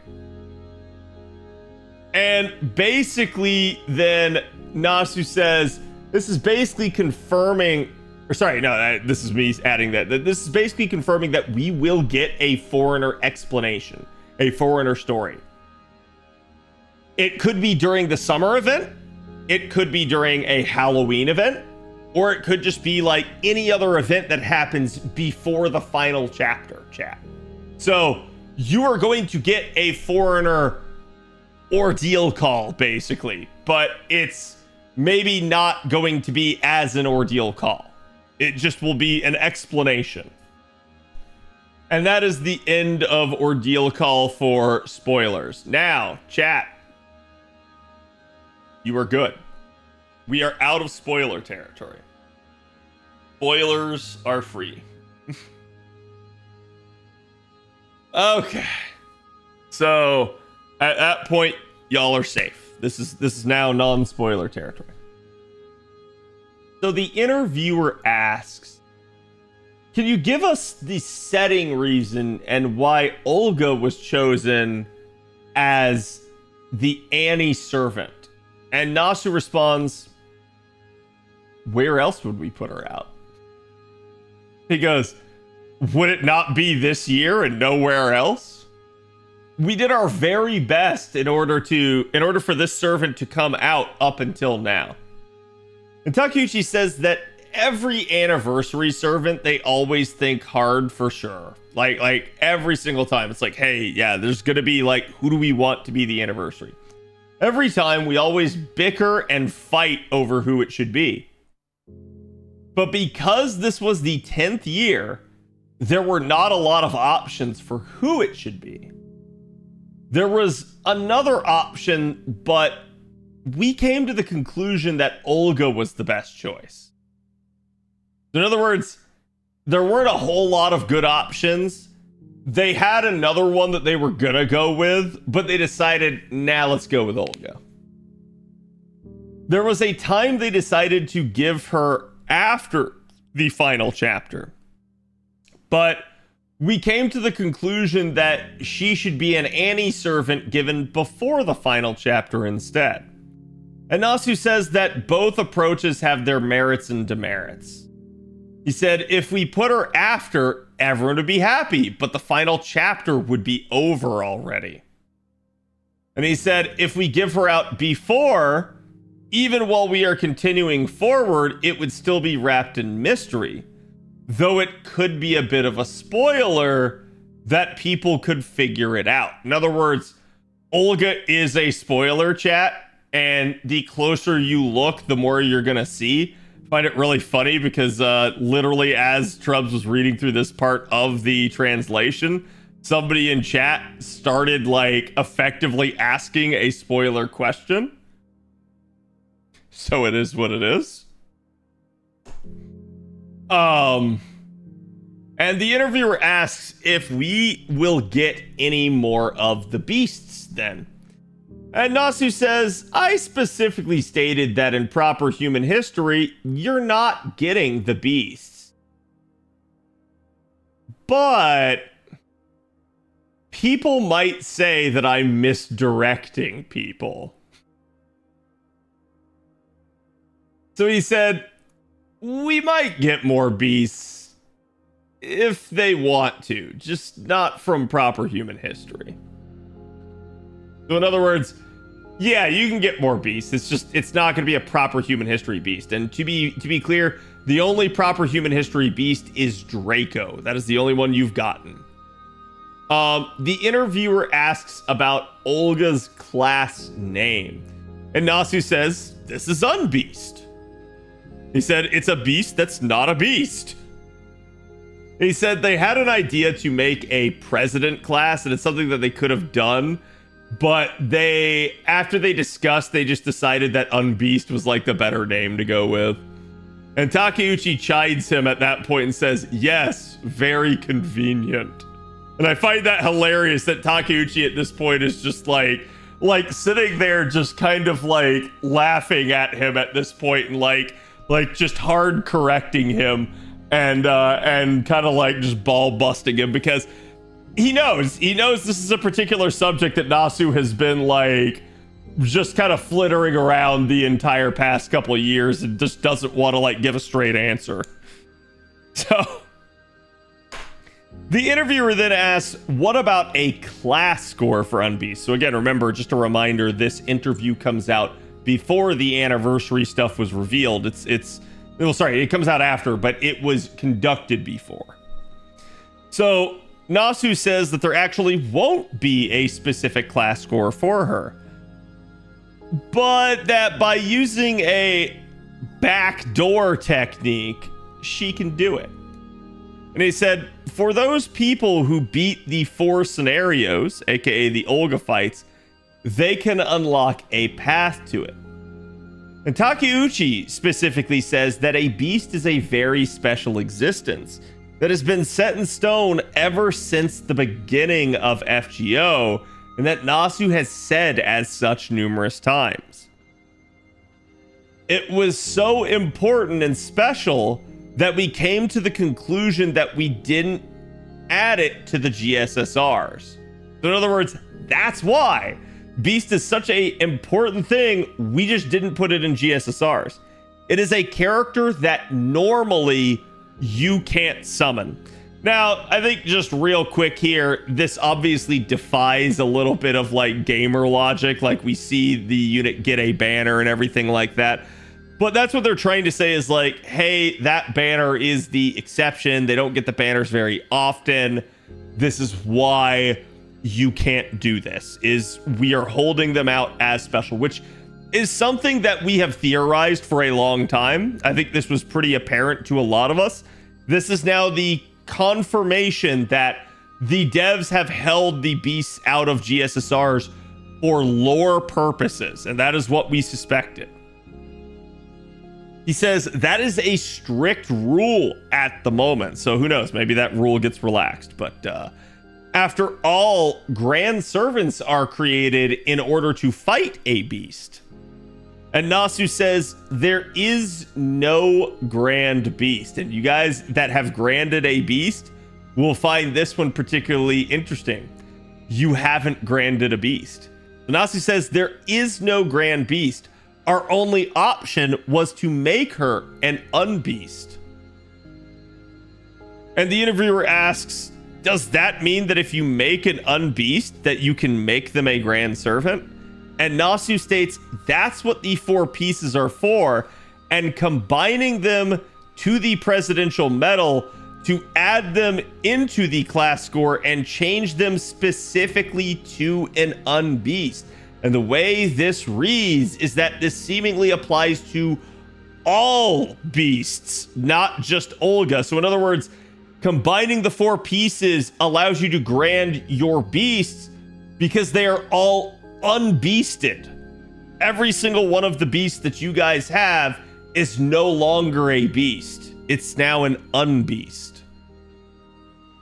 And I felt that was kind of interesting, because that's at least like maybe not how a lot of players understood that to be. And then the interviewer says, okay, hey, now I want to talk about Olga's design. And Takeuchi says, well, because it has to be in a summer event, they came to the conclusion that she has to be a high-class lady in her first ascension. And utilizing her white one piece as her design cover, Nasu says it's like she's a refined lady that you would see in a summer resort. Ascension 2, though, was definitely tilted towards you, Olga. And Takeuchi says the 4 different elements had a lot of screen time, so he knew that he had to change her second ascension to keep it fresh, right?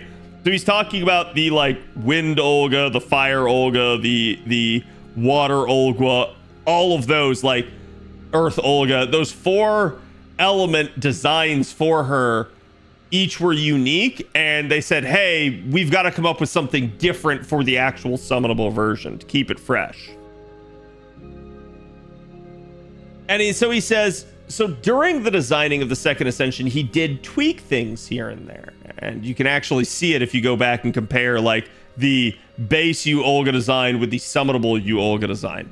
And he says, and they knew that fans desired not just Yu Olga, but also Olga Marie. And so the third ascension was designed around Olga Marie. And this gets interesting because he says that limited 0 over is basically a what-if example for Shiro becoming like Muramasa. And so he says, this is a what-if example, just like third ascension Olga Marie is. It is a what-if. And so he says, basically, the third ascension is what if she was able to stand on her own and achieved success as its own concept. And then the interviewer asks, okay, well, you said you changed the second ascension. What's the differences in her design? And Nasu specifically at that point says, hey, you know, they're practically the same. But during Yu Olga and as the enemy, we wanted to make sure that she came in as a space kaiju, aka a space monster.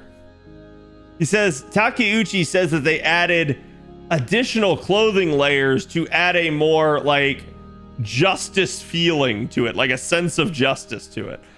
And Nasu says that she is a fun-loving and happy-go-lucky character, and her personality hasn't been touched in that regard. He goes, if you like Yu Olga, keep her in the second ascension. It's still that same Yu Olga. The first ascension is the serious foreign planet god form, and the second is Yu Olga that's always uppity. And last but not least, the Olga that has created great success is your third ascension. And he says they created 3 different character personalities for her, and the amount of work for it was insane. He expresses that, as expected for 10th Annie, he's going to die. So this is Nasu saying, it's too much work, I'm going to die. This is Nasu just being melodramatic here, but it is interesting, at least that, like, when you consider the various different elemental forms, the 3 different ascensions here, like, yeah, they they had to do a whole lot of work. That's basically 8 different variations of Olga's design that they had to work on. I can understand how that's a big deal. Plus, you know, even just within her own kit, it's basically 2 servants in one due to the changing of skills. So, kind of a wild amount of work that they put into just one unit. Takeuchi says that Beast is such a special existence, it's also difficult for how to treat them.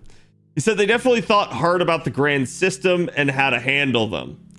Everyone thought that Nasu would say that it's impossible, but if that is the case, it is not fair, and just for Olga fans who had strong feelings for her, they would have to make a change. Nasu says, by the way, I was hiding that thought process while thinking in secret how to use that presidential medal, and who knows what sort of miracles they can perform. He's talking about like even into the future, we don't know that presidential medal may have some impact. It's like, who knows what kind of miracles that's going to be able to pull off. And so he says, Takeuchi says that Nasu brought it up at a meeting, and then everyone finally understood what the 4 pieces were for. So literally, the devs didn't even know for a long time what they were for. And Nasu said, what did you guys think you were collecting all 4 pieces for, to the devs? And basically everyone in the room laughs when he says that. So like, he kept the devs even in the dark on that one. Takeuchi says that with the President Medal and Unbeast, a lot of plot problems got covered in one fell swoop. So in other words, like, how do you grand your beast? What's going on with you, Olga? Hey, what's going on with the 4 parts of her? Like, what do we do? Like, how are we going to cover this in story? And basically just Nasu revealed it, and it all got covered, like, just boom, just like that. Just really, really easy. So the interviewer then asks about the Famitsu cover design and what it means. This is the cover for the Famitsu article. I don't have it handy at the moment, but if you'll see it, it's like the various members of the Chaldea organization standing around looking up at these like flowery, like almost star-like things that are flying through the sky. And Takeuchi says that the images of them going on a journey, just like the 8th Annie promotional video, they're gathered around like stars, and he wanted that scene to be remembered. He says it's almost as if the Chaldea members are stargazing, but instead of gazing at a starry night, they're gazing at servants and watching over them. And then the interviewer transitions and says, hey, what about the swimsuit event for 2025? What's the topic this year? And Nasu says, a summer event equals a resort island on a vacation in certain worlds and areas. He says that's usually the go-to. However, we've already been to Dubai, and because we have, there's no more candidates that are like actually better than Dubai in a weird way. And so he goes, this time we created an original island as the stage and enjoy a fun little adventure. That's the plan. And he goes, just as a reminder, that island is a dictatorship island. And then he laughs.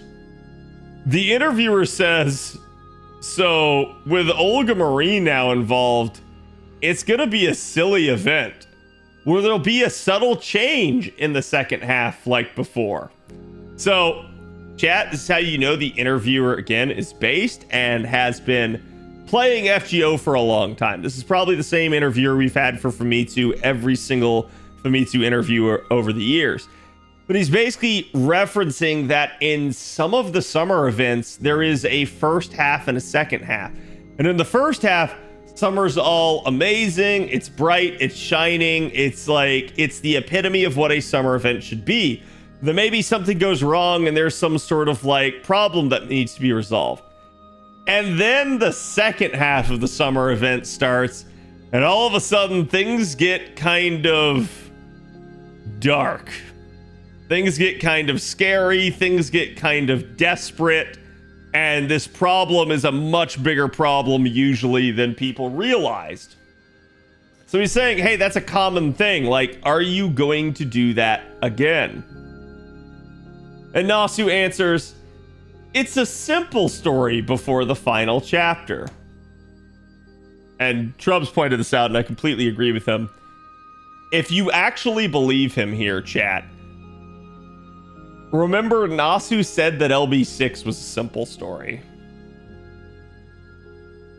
Don't believe this man's lies. So he says, it's a simple story.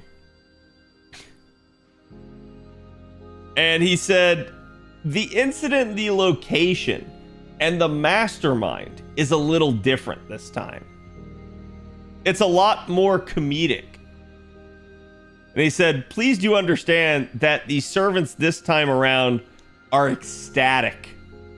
So it sounds like they're just like, they are so just rip-raring and ready to go. They are just absolutely like, hell yeah, it's summer, right? And Nasu warns that the noble phantasm that you're going to see, don't mistake it and use it on the main story boss fight later on. He goes, that's how silly it is. And he laughs. So it sounds like we're going to get another one of those just like absolutely ridiculous noble phantasms. You know, kind of like Estrella suplexing something. Or like, I don't know, like basically like King Protea just smashing something. Like you name it. Like something that just looks hilariously weird. And he goes, it's the last crazy one. And we're not sure if he means that, like, this is the NP here itself, or if he's talking about the event itself. He just says, it's the last crazy one. And the interviewer wants to talk then about the summer units. So the interviewer's trying to get them to talk summer, but they're obviously playing their cards close to vest to a degree. Nasu mentions that Tezcatlipoca, Hajime, Saito Hajime, and Castor Cuculain are your summer males. And he says they're all very adult feeling.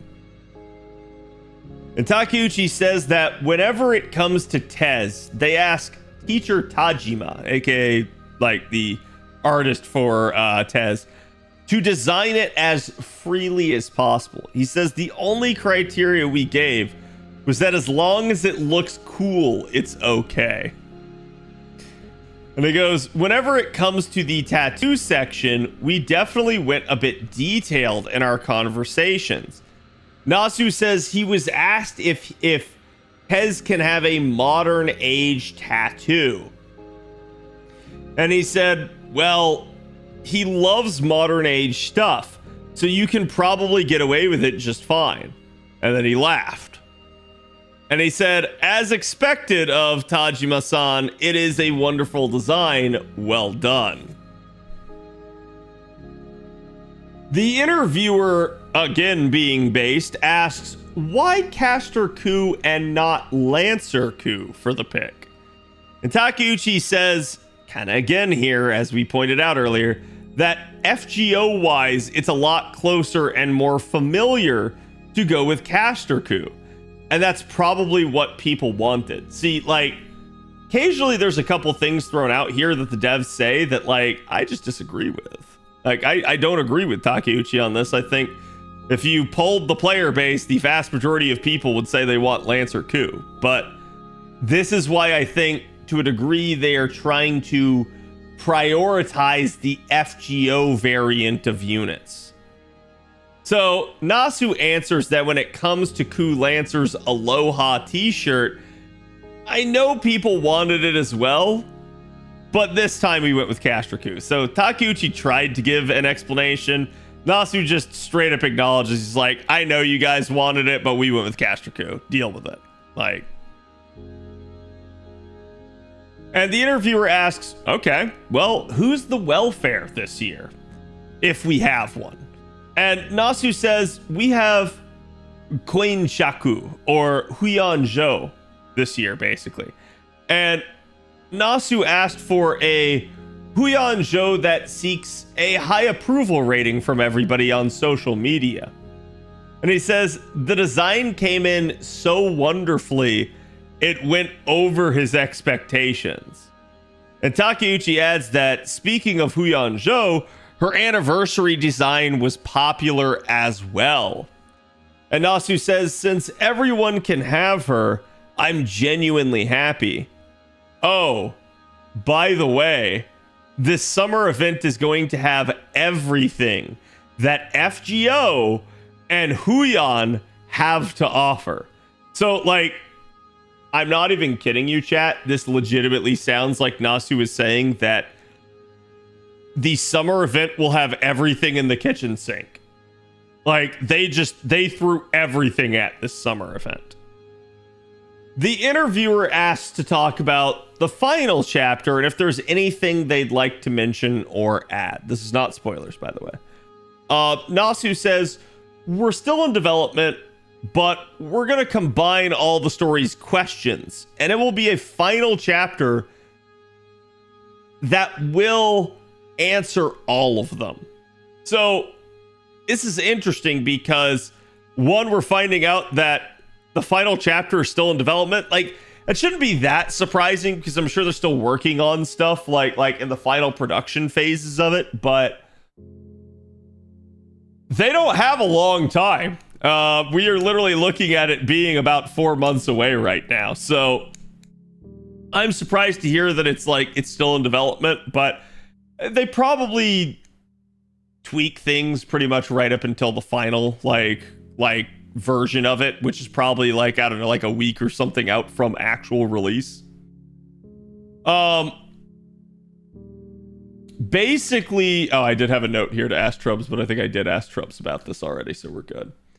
So basically, Nasu says again that he's still in development, but that's going to answer all of the questions for the final chapter for all of the story, right? Like everything's going to get answered. And he says it will reach an understandable ending that everyone can agree to by adding additional entertainment value and continuing moving it forward. So Nasu feels that this is the greatest pressure he has ever felt in his entire life, basically to get the final chapter done. And he says, but if he can overcome it, he can finally relax and play Elden Ring Night Rain. Trademark. I have to do my best. So he's basically saying hey, yeah, I gotta get through this. I gotta do my best. And if I can overcome this, I can finally play Night Rain. So Takeuchi answers, please do understand that FGO has a main story. And this main story has an end. That is the first and last thing that we have constantly driven home. I will say this is pretty interesting because in prior interviews, it is never Takeuchi that says this. It is always Nasu. So it sounds to me like this is more of a Nasu is kind of trying to get Takeuchi to say something about this particular point so that everybody realizes this isn't just Nasu being Nasu. This is legitimately the arc's end, and it is where they intended to end it all along. And he says, and that was already a precursor that every single player would reach a game clear as an objective in the end. So in other words, when they first started out, they wanted to make this where there would be a point at which everybody would reach the game end point, right? So that was one of their objectives in their design. He says this belief is something that we can pull off and something the development team has been holding on to the entire time. So in other words, they feel like they can do it, and this has been something that the development team has been constantly working towards. As a person who has involved themselves in the game for 10 years, we want to create a pathway to that final objective. The goalpost that we've always been mentioning. He says, and I sincerely hope that a lot of the people can experience the final chapter together. And I put in quotes here, this is quite philosophic for Takeuchi. Not that Takeuchi's like a stick in the mud or somebody that doesn't have emotions or anything like that, but that usually something like this would be something that Nasu would say.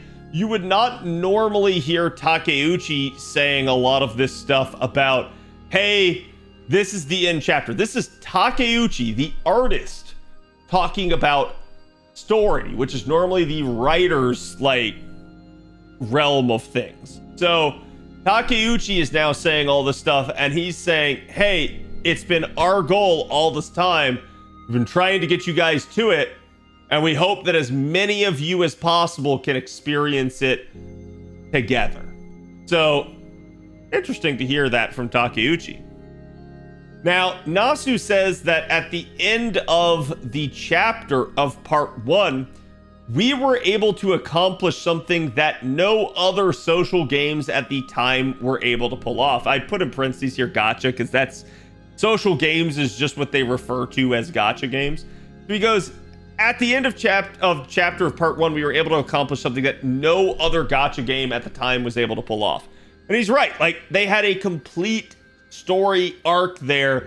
It was really high impact, really high value. A lot of people loved it. And that was something that at the time was kind of unheard of in the gacha sphere of things. And he goes, and before the other social games try to copy what we're about to do, I want to have that same ambition and mentality for part 2 as well. And that motivation is still high. This is interesting for a couple of reasons. One, he's kind of letting the cat out of the bag here, saying they're about to do something unique. They're about to do something that has not been done again. And that his motivation to push to do that, to ascend FGO into this realm of something that's never been done before, that motivation is still high. That's what's really driving him and keeping him going. The other reason this is interesting is this is Nasu just straight up acknowledging the fact that imitation is the most sincere form of flattery. AKA, all these other gacha games are copying FGO. And it's wild, but he's right. I think FGO is one of, if not the most impactful gacha game ever. Because you don't have a lot of the other spin-off games now that are maybe more popular than it, maybe more lucrative than it, without it. FGO is the basis for, hey, we can make a more robust game. Hey, we can tell a more robust story in a social game, in a gacha game architecture. And I find that, like, really intriguing. That, again, like, he's basically just acknowledging, yeah, people do copycat FGO. And that's, like, kind of wild to hear him say, but at the same time, it's good to hear him say it, because I think there's been a lot of times where it looks like Nasu maybe kind of just takes it all in stride and just, if anything, like glazes the people that are copying him. But this is him saying he knows it's a thing. And before they do it, he wants to one up them all one more time. And that, like, that is really good to hear. That was something that when I was reading through the Honkai Star Rail interview with him, between him and the Honkai Star Rail writer, not the lead producer, but him and the Honkai Star Rail writer, there were points where in that interview where I got kind of upset with him because it felt like he was just rolling over and being all like pessimistic and like, oh man, they're so good at what they do, and like, I don't know that we could ever do that. But when you hear this gives me hope for Nasu in that regard. This makes me think, okay, maybe that's just him trying to be nice. Maybe him trying to, again, like, please his co-interviewee. But here, this is him saying, hey, we still got it. We're still gonna do it. Let's do it one more time here. So then the interviewer transitions and says, by the way, will these answers that you're saying include things like Singularity F? Will the final chapter really answer all the mysteries? And Nasu says, besides a certain blank, the main story's mysteries will all be solved. So in other words, like, besides one thing, everything's gonna get resolved. And Takeuchi says, last but not least, I do want to apologize to our user base. And the interviewer goes, Takeuchi-san, what's wrong? And Takeuchi says, due to factors beyond their control, they had to bump one of the servant silhouettes out of this current year and into 2026 instead. And Nasu says that if one just gets left behind, it will get silly and people will think they're a last boss or something. So in other words, like, aha, that unit is missing. They're the final boss. And Takeuchi says, if there's one more servant left in the silhouette and it hasn't come out, it's coming next year. So in other words, when all is said and done, when you know which one it is, hey, you're not getting that one. It's coming out next year. Don't worry about it. So they're just kind of pre-apologizing, saying we're not going to be able to get to it. And that's probably the servant, by the way, that got mentioned earlier with Olga Marie. We know a unit got bumped. That's who they're talking about. This is the unit that got pushed. Was the one that kind of swapped with Olga Marie in effect. Nasu answers there might be a lot of comments and jokes and gags about, so there is a next year. And he says, but due to the fact that we have until November to have pickups for units, so just FYI chat, it's not that they can't continue to have pickups for units, it's just him saying like they're trying to get everybody to have the pickups before the final chapter. He's like, until November we have to have the pickups for units. If that's the case, once you summon them, I would like to have a Valentine's event for them all. So in other words, like, hey, maybe you've rolled a bunch of like new units for FGO. Let's have a Valentine's at minimum so that like we're not just gonna end it. Like there's gonna be a Valentine's that you guys could at least like hear those lines from people and get them. Because otherwise, if the game just like shut down and ended, you wouldn't get that like interaction with a new unit that you would roll. And he says, no matter what shape or form it may be, please do understand it will continue for certain until Valentine's. And the interviewer asks, so we don't know anything further than that? And Nasu responds that we will do Valentine's, but how, when, and what the topic is at the current point in time is completely in darkness. And the interviewer asks, how are you going to pull it off? And Nasu says, the new characters' voices and additional episodes, don't worry, it will happen as well. So in other words, like characters that have been released since the last Valentine's, they'll still get like new lines, new craft essences, new scenes, all of that. Don't worry, it'll all be fully voiced. It'll all be there. And the interviewer says, after the final chapter is over and everything calms down, do you think you can get a day off or like a paid leave day to take a break, perhaps? And Nasu says, if this future has such hope, please let me know. And to look at my face, he goes, I won't look like this if the future had that much hope in it.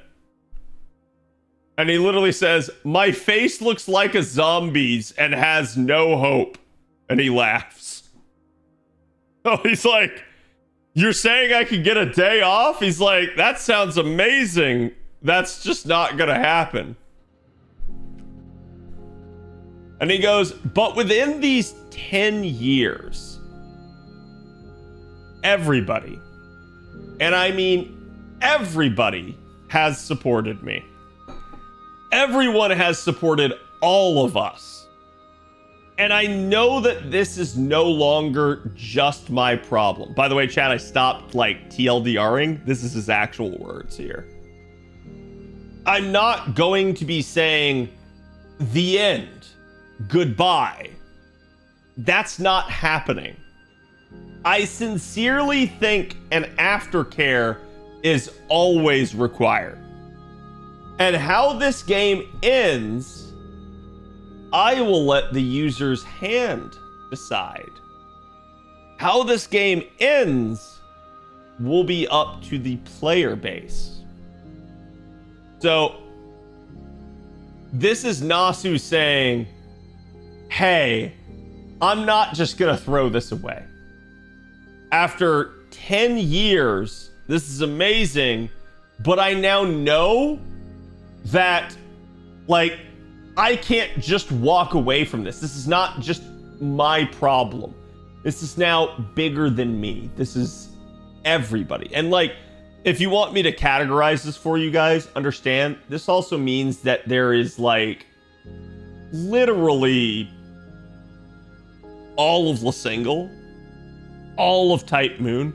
There are a ton more people that have been hired, been brought on due to FGO's success to help run it, that if Nasu just flakes on FGO, these people are going to lose their jobs.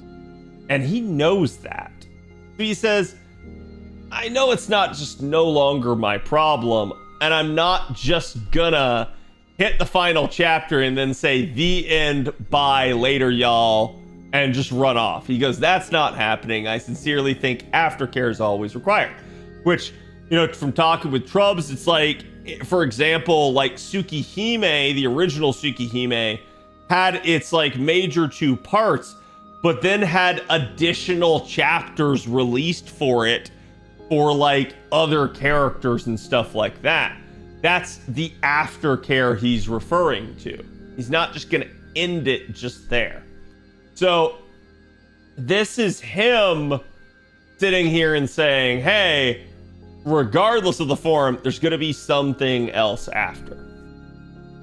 And he says, but how it ends, I'm going to let the player's hand decide. And the interviewer then asks, what do you mean by the user's hand and the player base?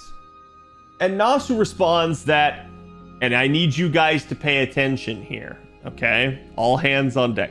Nasu responds that if there's a lot of voices that say, I won't forgive you if you end it here, Nasu, or I want you to continue.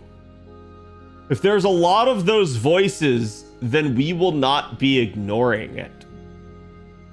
If any staff member also wants to continue it as well, we as Type Moon just can't say we quit right off the bat, can we? So Nasu is saying, yeah, if the players want us to go on, we will. If they're telling us to go on, we will. And if the staff wants to go on, we will. Takeuchi interjects here and says, but we'll definitely be a lot calmer compared to how stressed we are right now. And my understanding from this is that basically this is in reference to the story arc being over. That is to say, the thing they have been working towards for 10 years, the part 1 and part 2 story, will finally have reached its conclusion and it will finally be over. So that will be a huge load off of them. They no longer have this pressure to get to the end of this story, right? And Nasu says, I think so too. He goes, we had a job to do from the very get-go. So again, I'm just going to point out, chat, this story has always been planned. It has been added to, it has been padded, it has been drawn out. But part 1 and part 2 have always been planned. And that's an interesting thing to denote. If this pitch that I throw is a strike and hits the mitt, now it's going to be an extended battle. There is no longer any reason for winning or losing. Now I'm thinking of how I can throw this one last pitch and how beautiful will it turn out to be. So this is Nasu saying, I'm putting all my effort into throwing this last pitch. And that if I nail it, we're going to have to keep going. In other words, I think Nasu himself here is admitting that he's got to do his best, but that the only way FGO doesn't continue is if this ending is horrible. And like everybody just goes like, oh man, that was crap, and they just drop the game. Nasu's saying, if I throw a strike, we're going to end up in extra innings. We're going to end up having to do more. Basically, how this ends is the big problem they're going to face down the line. He goes, that relies on staff and the user base as well. Whether or not this final chapter is something that is ingrained in your heart or something that people say, I kind of ended, is what they're wondering. So in other words, he's saying whether or not this is something that you really take to heart or it's just something that's like, oh, it kind of ended. Oh, well, like basically people just don't care, right? Like whether or not it's impactful or you don't care, that's what they're currently wondering. Like how is the user base going to feel about this story? The interviewer then asks, because again, eternally based at this point, the interviewer asks, what's your criteria? How are you trying to hear the voices of the users to decide? And Nasu immediately says SNS. So literally social media. However, we won't be able to solve the problem right off the bat. So he's also like in tandem saying, this is how you give feedback. This is how you potentially say if there's problems. And we won't be able to like respond right away. There's natural development lead and like we may be busy doing other stuff. However, most of it is determined on how many people of the user base play the final chapter. Let me state that again. Most of it is determined on how many players play the final chapter. That is what will determine whether or not FGO goes on. Takeuchi adds that it will be how many people have finished Ordeal Call 4 in time and are ready for the final chapter as a vote to go on, essentially. So, Nasu's saying how many people complete the final chapter. Takeuchi's saying, well, kind of ahead of the time, we're going to have to look at the numbers. And if we see like that enough people have cleared Ordeal Call 4 and are ready, that would be a sign. So chat, remember that 1,000 Saint Courts for completing Ordeal Call 4? There's your sign. There's the reason. The devs are giving you that because they want you to complete the story. The devs are staking their future on this. Their jobs are literally on the line because they know if this game stops its story, they're in trouble. So they want as many of you as possible to get to Ordeal Call 4, to get that 1,000 Saint Courts. And if you can do that, if you can be one of those people, then you will count towards that total number of players that is ready. And that total number of players is probably where they will make the judgment call as to how quickly they need to get more content online for the game. The interviewer says, I know for a fact that FGO will continue after the final chapter, but what things do you want to do afterwards? And Nasu immediately says, I want to play Night Rain, but please understand, I'm not going to throw away the 10 years of support and appreciation you've all given me. Nasu wants to spread himself to other Type Moon assets. They want to jumpstart the halted Type Moon projects currently. Takeuchi says that house cleaning and a lot of maintenance around the house are what he plans to do, and that due to FGO being in the forefront, a lot of stuff has fallen by the wayside. He says his development environment hasn't been updated, and a lot of his equipment is ancient. He needs to update it and make it new. There's a lot of things to talk about, but he doesn't want to think about it. And that is the end of the interview.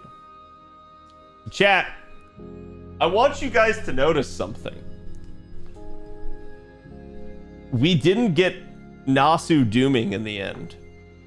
If anything, we got Nasu saying, hey, I really want to do some other stuff, but I hear you. I'm not gonna throw away all of the trust and faith you've put in me. I'm not gonna throw away 10 years of hard work and development. I'm not going to throw away the connections and the people that I've met along the way. That's Nasu saying, if there's demand for it, we will continue. So in a weird way, chat, I think Nasu's kind of being tsundere, and he's kind of saying, show your support, you bakas.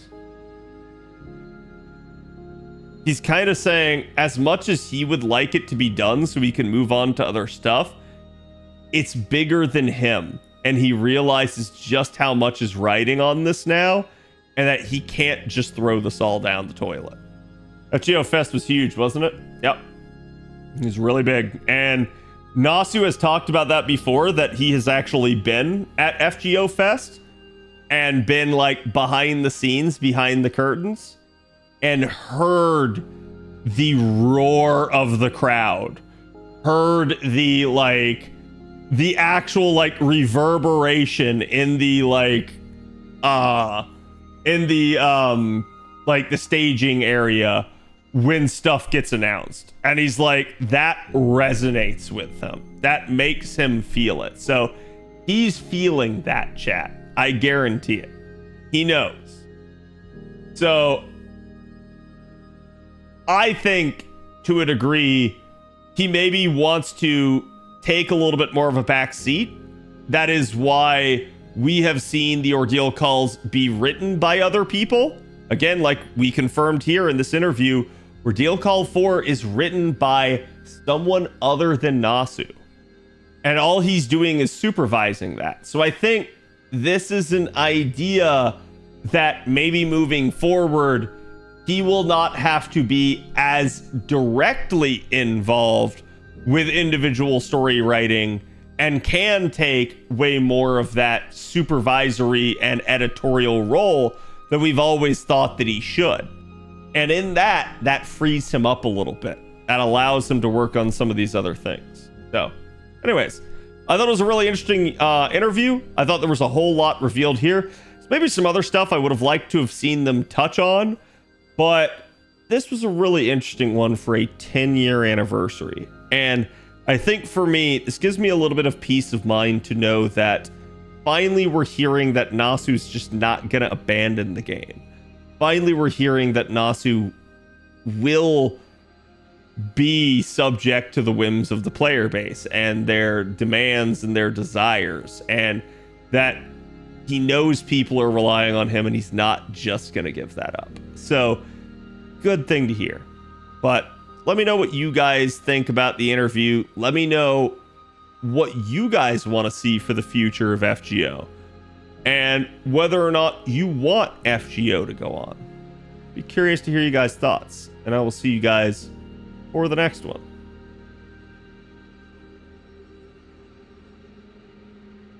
Hey, if you liked the video, make sure to like and subscribe, right?